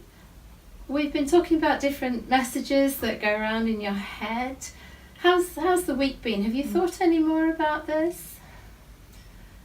Yeah, I was thinking about some of the things that I'm holding that my gran would have said. Well, she's not really my gran, but she's called Ulma, and she's my German, my mum's mum. But yeah, she was quite harsh. I'm almost sensing describing her is almost difficult. It's funny because I said she's my gran and then went, no, she's not my gran, because my gran was my English grandma and she was like soft and cuddly, you know, a proper grandma. Yeah. But my mum's mum, she was Ulma and she was harsh and strict and sometimes quite cruel. Well, I did mention last week that we might try some chair work this week, and I wonder if you're feeling up to it. Shall I describe it again? Because it can really help us to see where those voices come from. Yeah. And give you a voice as well. We're going to imagine that Omar is sitting in it, but she can't speak, she can't challenge you, she can't contradict you. But this gives you an opportunity to say all the things you never could in real life, as it were. Does that sound a bit weird, to put her in the chair and talk to her? As you pulled the chair over and you said she was going to be sort of sitting in it, I felt quite tense. It was quite like I'd have to deal with her. I can see your hands have gone into a bit of a fist. Yeah. Just notice that. Yeah. Just notice. Yeah, it's I'm going to have to deal with her. Yeah, that's an interesting phrase as well, isn't it? Sort of protecting myself. Protecting yourself. I'm fascinated by the fists. So we're going to have a fist fight. Well, our body's often ahead of our mind, so we'll just notice that. We'll just clock that. Do you feel okay to do it? Yeah, I think I know she's not actually sitting in the chair, so, you know, in my mind I know that, but Yeah. it'll be interesting to see what happens. And I'm here. What I would invite you to do is just tune in and tell her some stuff. Stuff you've never actually been able to say. Take your time and see what comes.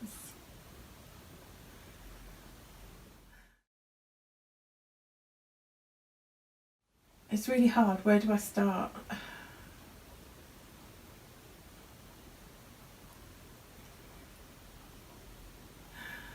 Yeah, you didn't have to be so critical of everybody and everything. You could have given us some slack.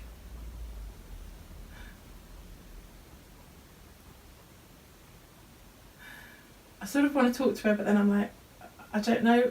What's I sort of going feel on? like I should explain. My dad met my mum in Germany when they were quite young, and Mum was an only child, so there was always this sense that my dad had taken my mum away. Yeah. I found out that my grandparents got married after Alma was pregnant with my mum, and there was always this resentment. So I couldn't understand how she could be resentful towards my mum for sort of changing her life, but also resentful to my dad for taking my mum away. Why don't you tell her all that? Tell her. Imagine she's got to listen. Yeah, I don't get it. I don't get how you could not want to know me. You pushed Mum away just because she chose to follow her heart when you chose to have a child and to marry the man who was responsible for it, but you pushed us all away as well. You pushed everybody away, everyone. You were so horrible to your best friend, and she was our friend too, and you pushed her away so we never saw her again. And just the things you said, oh my gosh, to my mum, to my dad. I remember sitting in the back of a taxi. I'd given up my job to take you home because you were so fragile. And you were telling the taxi driver how horrible my dad was for taking my mum away to a different country. I was an adult. You know, this is how many years, and you're telling the taxi in front of me. You had no concept I could speak German. You had no idea who any of us were, and you didn't want to know. Can I offer you a phrase? You said to me, and you were wrong. I wonder does that make sense? That clearly some of the words she said to you are still ringing in your ears. I wonder if you could begin to challenge those and put her straight. What would that feel like? I think the worst thing you ever said to me was after I'd given up that job, and we were sitting having dinner, and you told me that I couldn't go back to nannying, even though, you know, I'd been really good at it. I'd looked after Baron's children. I'd done so much. And you told me I couldn't go back to it because you just called me a bum wiper. And you told me that was an awful job. You just didn't see the caring nature of me. You're so wrong. You are so wrong. You've got no idea what I'm doing now and the care and concern I take for others. And it's sort of opposite to what you did and how it still feels you think of me, which is ridiculous. You don't deserve to see how well I'm doing. You just don't deserve it. You never wanted to see the good in any of us. So why should I be concerned with those words? Because they're just not true. Can you say that a little bit louder? Yeah. Why should I be concerned with those words? Because they're not true. Well done. Well done. How are you feeling doing this? Oh, I just feel the emotion rising and the tears Mm. just behind my eyes, and it's like, What are the tears saying? They want to come out. What do they want to say to her? there's a sense of loss. She just missed out on knowing us, and we missed out on knowing her. Can you say that to her? You can stop at any time, Angie, if this feels too much. See how far you can take it. You're just so concerned with all the material things, and we didn't fit in that. You missed out. I think the tears are saying we all missed out on what it could have been. But you chose the money and the material things over us. I never want to do that.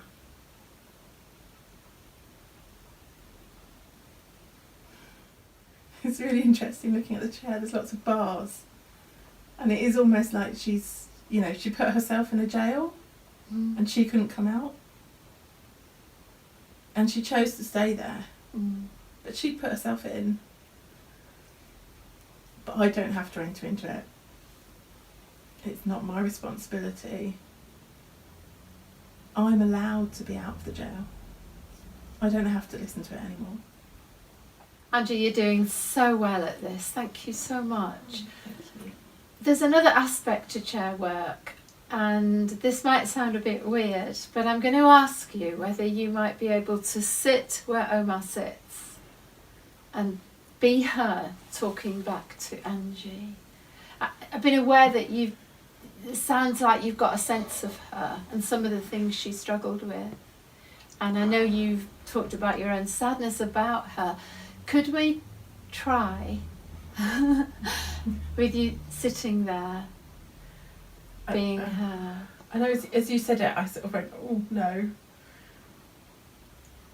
But there's part of me that'd like to have a go and see what happens, I suppose. Could I invite that part of you? And I'll support you. I'll guide you, get you going. Okay. See how it works, and if it doesn't work, it's okay. But it might be helpful.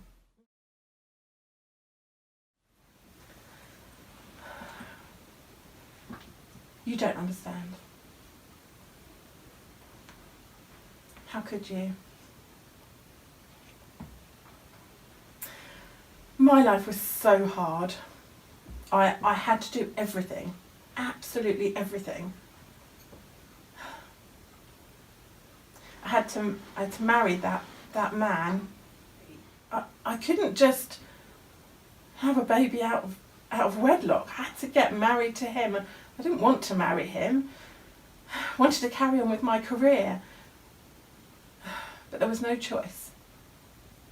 And then I had to look after everybody. I made all the decisions, I sorted all the clothes, I did all the washing, sorted the food when there was food.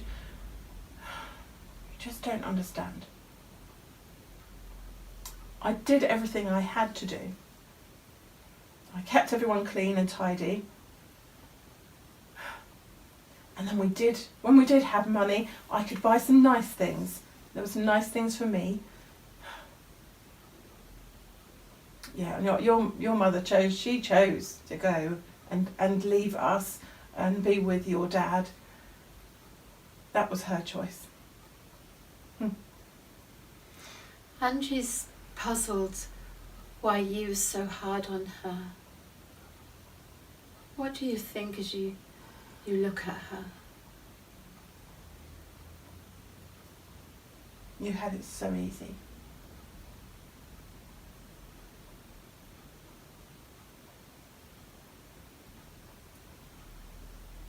You just had it so easy. You had mum and dad there and your big brother.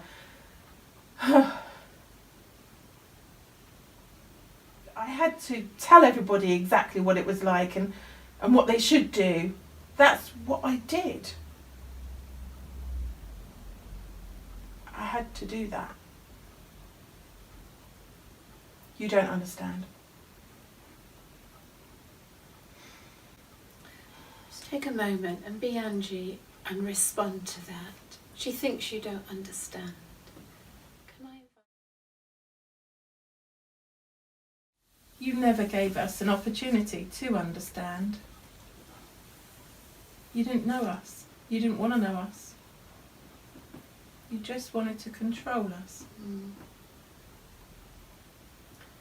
Maybe you did feel that was your job, that's what you had to do. I don't have to live underneath that.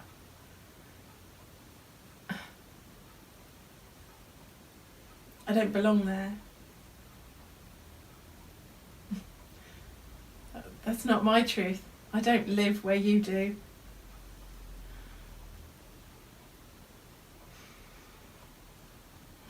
That's not my truth. Can you say that a bit louder, Angie? That's not my truth.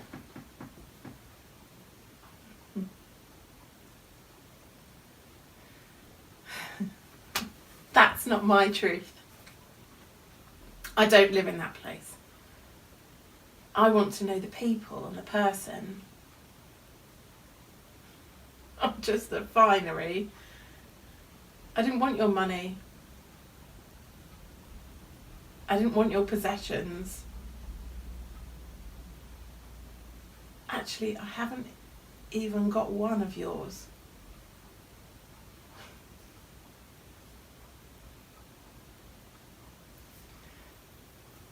Yeah. That's not how I'm going to live my life. Could I invite you, Angie, symbolically to remove the chair? Or do something with the chair that's not my truth, that's not how I'm going to live. It sounds like you're kind of standing up to her.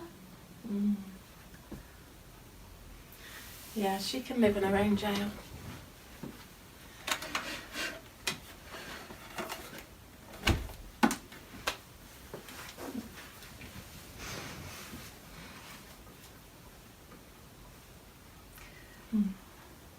And what would it be like to declare your truth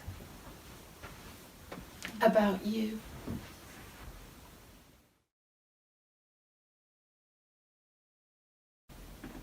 My truth is, I am warm and I am loving and caring and giving, not just of material things, but of me.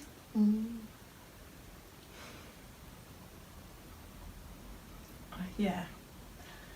Can you, your hands have been largely around here, is it in your gut that you feel these things?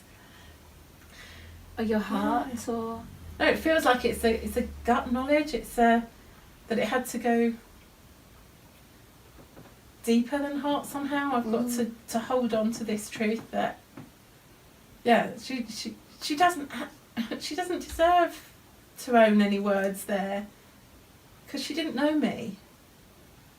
Actually, now the words need to be those that know me. Can you bring that right deep down? Can you feel that right in your guts? Just get it solid there. I will believe those people that know me. Yeah.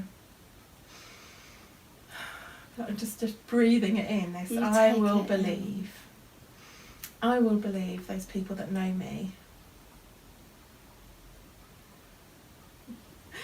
It's like there's a little caveat to that actually I'll believe myself. Even better, can you just do that right now? Affirm yourself.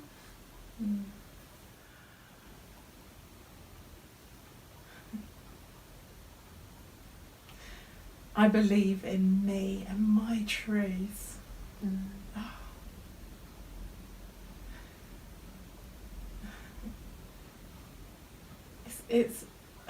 It's like the words she spoke over me had created a jail.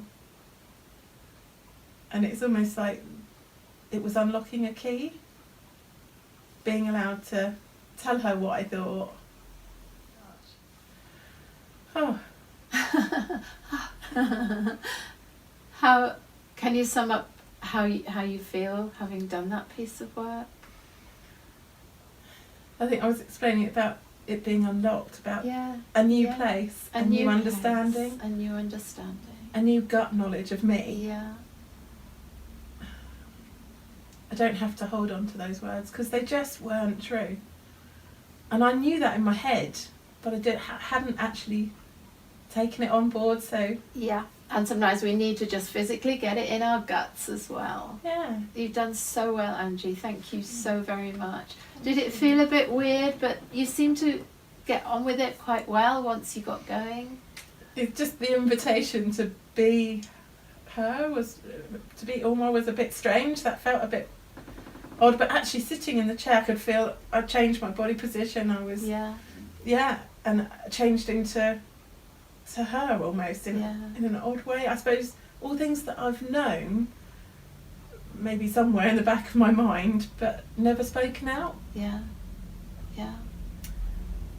But great to do, and just almost it helped me separate what was her and what was me. Absolutely. And I don't need to take responsibility for her. I can... Big well done. Thank you so much. Oh, thank you. I just can't thank Angie and Morag enough. They just make these days our wonderful people who do the Goldfish Bowls with me. I just am blown away each time I see these videos again. I'm absolutely glued to the screen, even though I was there. And I see more and more as I look at it again. And you know that getting things into the gut, not deeper than the heart. Angie said it needs to go deeper than my heart into my guts. Some final thoughts about Gestalt's encouragements to us as people, as counsellors, clients, to live in the now and the here of the situation that we are facing. I wonder if there was ever a time in our lives where it's been more significant to do this, to accept ourselves as we are and see our environment and interact with it as it is, not as we wish it to be.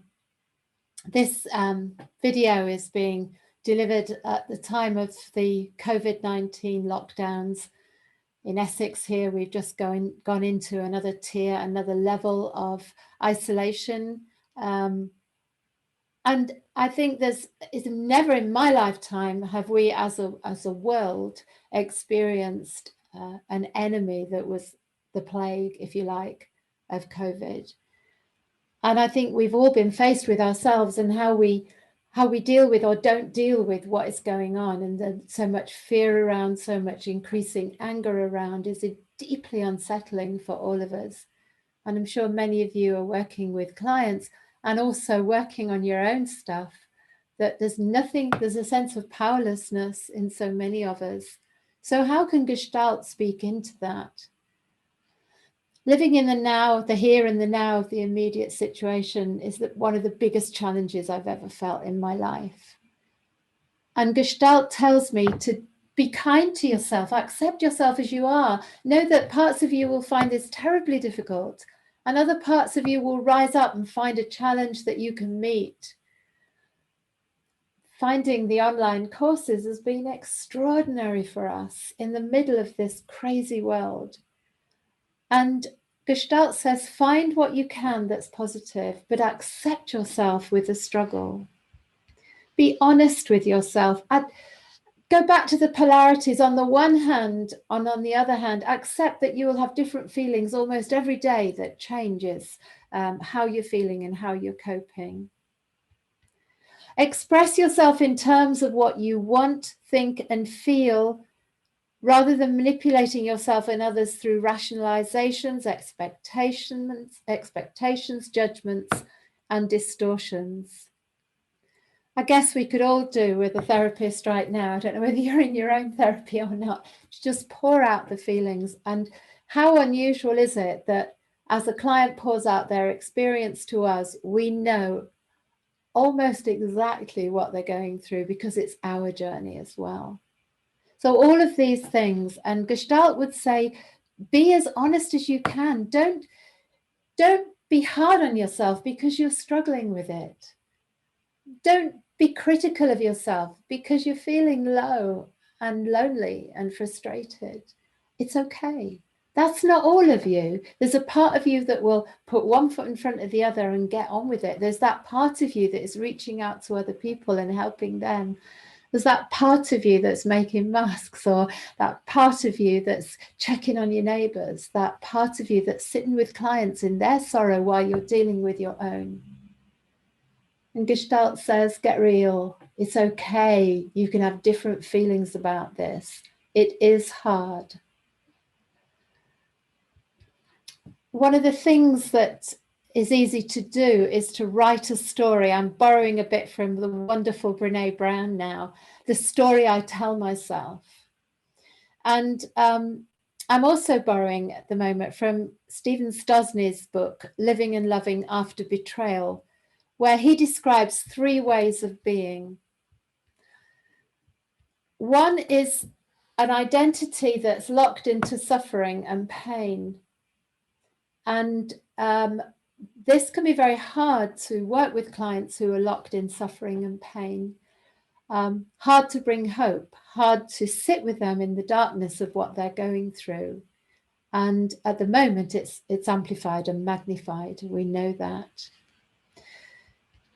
If we have a victim identity, we will get stuck. Now, this isn't so much about pain and suffering as I'm helpless in this situation. Why does this always happen to me? Why is life so awful to me? I can't do anything. I'm helpless. I'm hopeless. This is a stuck place. And working with clients like that takes with a lot of patience, a lot of understanding, allowing them to hear their own story, to dialogue with themselves, to find where that I relationship comes from, to talk to the different parts of themselves. And we can all have elements of this. I'm not free of any of this. This is me too, that I have to constantly check in with myself. Have I gone to a victim place? Life is horrible. Life is hard. I want to go under the duvet, pull the covers over my head and not get up today. Or am I going to actually put one foot in front of the other and deal with this? Gestalt actually calls us into that responsibility place of making choices all the time. It's, as I said before, I think, quite a grown-up way of working. Or have we got a healing identity, which is about growth? And that is saying, no matter what is going on in the world right now, I am going to grow through this.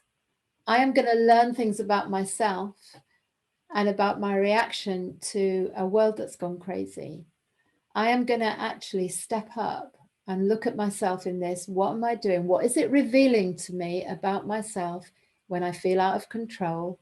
What is it revealing to me about feeling helpless, and allowing myself to become more self-aware, but to grow through this? And we really need each other in this kind of situation. Pearls, Hefferlein and Goodman, names in Gestalt authors. The therapist's job is to invite clients into an active partnership where they can learn about themselves by adopting an experiential attitude towards life in which they try out new behaviours and notice what happens. To have the courage to try something different, to try something new, to take a risk, to step out, to be more creative, is challenging. It can be easier to just batten down the hatches and want it all to go away. We can stay very stuck in places sometimes, or we can begin to step out and practice slowly, tentatively, new ways of being. It's been said that nothing happens until the pain of remaining the same outweighs the pain of change. And I guess the challenge to me and to you right now is, what is my challenge in this situation? What could I do that I've not yet tried? What do I sense I'm being called to do that requires courage? Now, I don't know your situation. I don't know what you're doing. But I hope that somewhere today you'll have taken some heart to be less hard on yourself, to accept that you feel two opposite things at the same time, which might not make sense, but it's okay. And I would encourage you to get more creative, to journal, to draw, to play with expressing your feelings creatively and see what happens.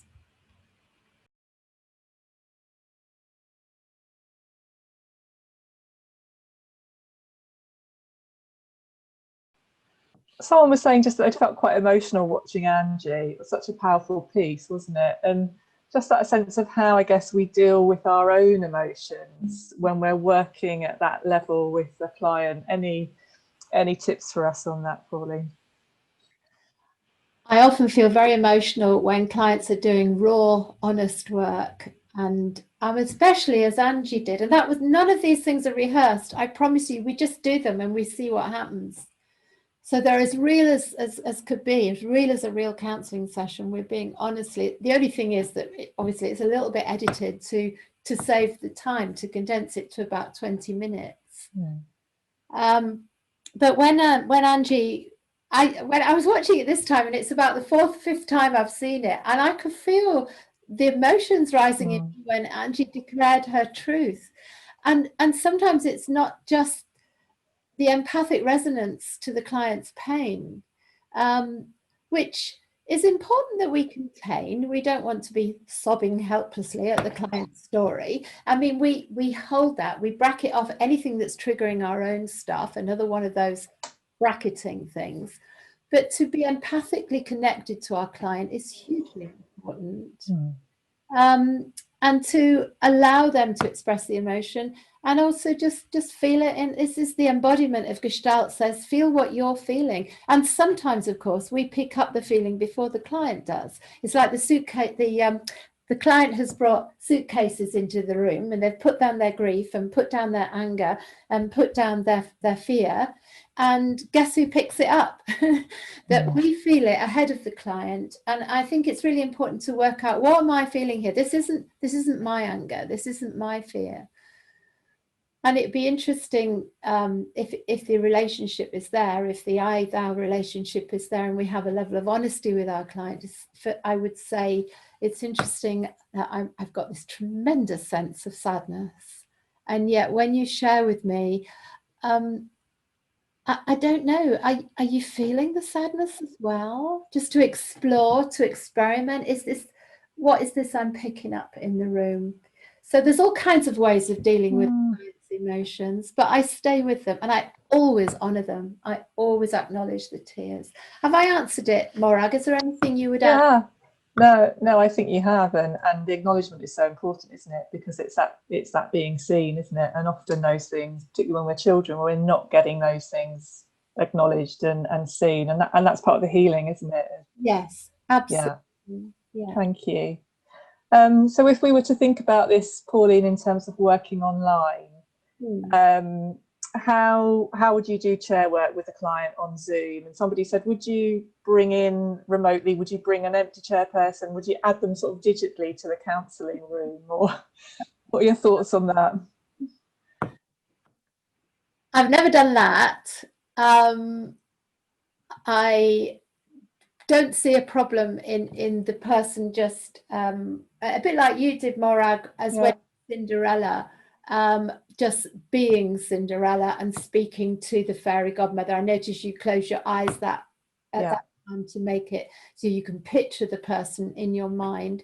You could use a symbol. I think because I've only got head and shoulders, and I wanted to say something about that earlier, that it's a bit of a challenge for a Gestalt therapist that you can only see the head and shoulders, because you can't see what they're doing with their hands usually, and you can't see what their feet are doing. So I feel a little bit restricted, but I can see what's happening to their face. I can see the micro movements. Forgotten I guess that's where we collaborate with our clients, isn't it, and say what's going to be helpful for you. Online, is it going to help you to close your eyes, or do you want to put another chair in, or do you we don't have to come up with the answers, actually, do we? It's about asking our client a bit. That's so true, isn't it? Because I don't know that I'd see another chair. I don't know that if they did bring another chair in online, would I be able to see it? I think, to be honest, really honest, I would just work with them visualizing in their imagination there. I know when I've done it and my client's been sitting a bit like you're sitting, actually they were sitting at a table. So in that context, actually they just had another chair right next to them and they shifted between the chairs. Okay, so if I were to bring a chair round, so if I was your client, that would feel quite close to me. I think it might do. And so again, I think it's working out, isn't it? And even what it is that you're working with. If you're working with someone who's not very nice, that might not feel so great. If you're working with a part of yourself, maybe that would feel okay. And again, it's that. So if I could put myself in the chair there, and it would work. If you've got that big enough a scene, that could be quite powerful, couldn't it? Thanks for that, Morag. It's definitely working with what we've got online, isn't it? And being creative, being creative in that way. Absolutely. So I'm going to move Gladys out of the way just a minute. Yeah, move her out of the way. Sorry. Somebody was asking, would chair work be suited for clients that have gone through sexual and physical abuse? And is there anything that we should be really aware of in doing that? That's such a good question. Thank you so much for raising it. Again, it was one of the things that I should have mentioned earlier, perhaps, but there may be a time when you're working with an abuse survivor where it's really important to help them get the anger out. I have worked with many long-term clients who are survivors, some with major dissociative disorders as well. And did you notice that when Angie was a bit hesitant to swap chairs and beat Omar, that she said, part of me wants to do it, and I leapt on that. Well, let's let that part of you do it. Very often if there's been abuse, there may be some element of helping the client see that there is part of them, for example, who is very angry. And let's give them the microphone. What would they say? No holds barred, any words you like. How about you unloading that to them? When we used to do deep release weekends, where we worked with 2 leaders and 4 clients in a group some years ago, anger work was brilliant there. We did a lot of that. You had the support of the group. We had a number of abuse survivors who would come on those weekends and just really, really let the feelings out. We are going to be we did a poll on Facebook about what courses people wanted next year, and way top of the list was working with blocked anger. So we're going to do a whole day on anger in next year's program. And certainly chair work is fantastically helpful, even for part of them. Now, what I will say, Morag, is I would almost never ask them to sit in the chair of the abuser.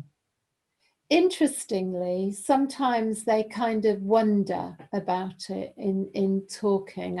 I know a few of my clients have wondered what was the story of the abuser, but I would never even suggest that they swap chairs. Some of you may have done that, but for me, that's a step too far. The other factor in this, you just always weighing up what to do and what not to do, is that sometimes if a client goes and sits and gets too much into the world of the father who hit them or the mother who got drunk or whatever, you lose your own energy. You think, oh well, they couldn't help it.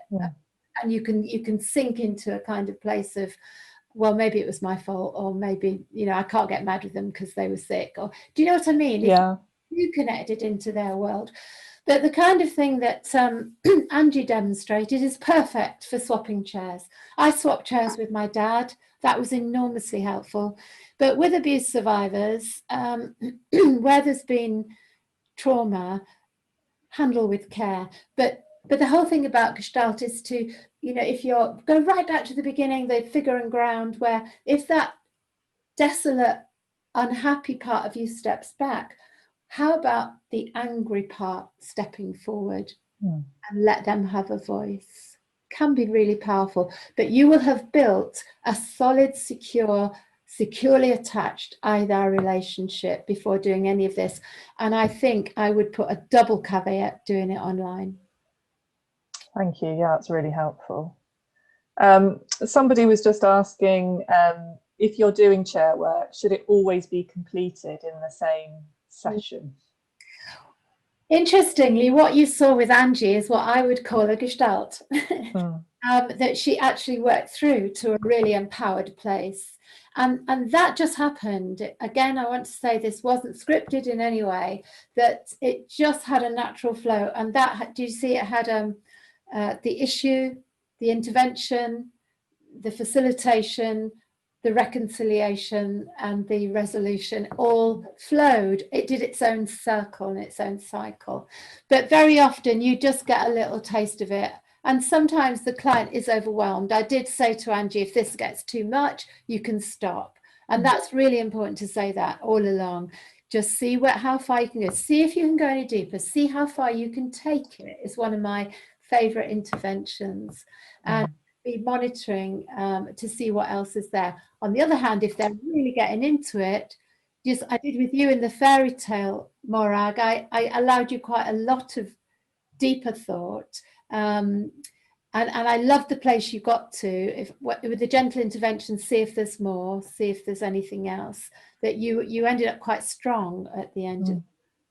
Yeah. Anything you want to add there? Well, I was also going to say that it was funny because although I said, I feel quite angry, I know afterwards I sort of said to you, I didn't really sound like I came across very angry, but it's just that sense that with all of this work, that it doesn't have to be, we're shouting and screaming or we're hitting cushions for it to be really powerful. It's that sense of that inner strength, isn't it, building?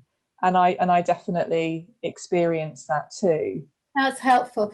Now, I wouldn't ever I would just see how far the client could take it in one session. It might be, sometimes as counsellors, we forget that tiny little movements are a massive shift inside. So let's set the bar appropriate to the client's world and not ours. And then they might come back next week and say, can I do it again? Or I never want to do that again. You just don't know what response you're going to get. That's really helpful. And we're running out of time, but maybe just finally, that sense of how do we know when a client has completed a cycle of awareness? So you sort of said with Angie, in a sense, didn't you, in that we had that happen in a way, but I guess that might be enough for her, or she may come back next week and need to do more. Yes, it's like we opened a door and Angie walked right through it and came to a very, very positive place. And it felt like she had achieved resolution at one level. In Deep Release, we talk about the spiral staircase, where sometimes you revisit the same situation from a different angle at a deeper level. And sometimes something that's happening in the here and now that is a trigger to that early event means you have to revisit it and go back to it. So I just go with what the client brings. And sometimes a piece of work is largely completed, but it leads on to other pieces of work. Just go with the flow, see what happens. Brilliant. Thanks so much. On one of the other Gestalt training days, a question was put, had Angie actually experienced any changes in her life since doing the chair work? And as Angie was present on that day, we thought you'd like to hear her answer to that question. So the question for you is, has there been a lasting feeling that you can detect or some kind of shift as a result of the chair work that you did? It's interesting to be asked that, because initially I didn't think a lot had changed. And then it was only in supervision when I was talking to my supervisor and I said, there's been a real shift in me, depth and understanding of the sort of clarity of who I am and how I work, and really accepting that and really sitting in that place and not having to feel I've got to be like a Pauline or a Katie. Actually, I can be me because that's so valuable. And only through the supervision session did I suddenly recognise that this has come from that chair work. Yeah. Wow. So it wasn't an instant it was there. It was through, gradually working it out, I suppose. We do hope you've enjoyed this video and that you found it helpful and even inspiring. It's one of a range of videos that we're putting up on the website deeprelease.org.uk, edited versions of the online training we're doing. Do keep in touch with us. You can sign up on our website to get our regular newsletters, which tell you about all the new courses that are coming along. Thank you so much for watching.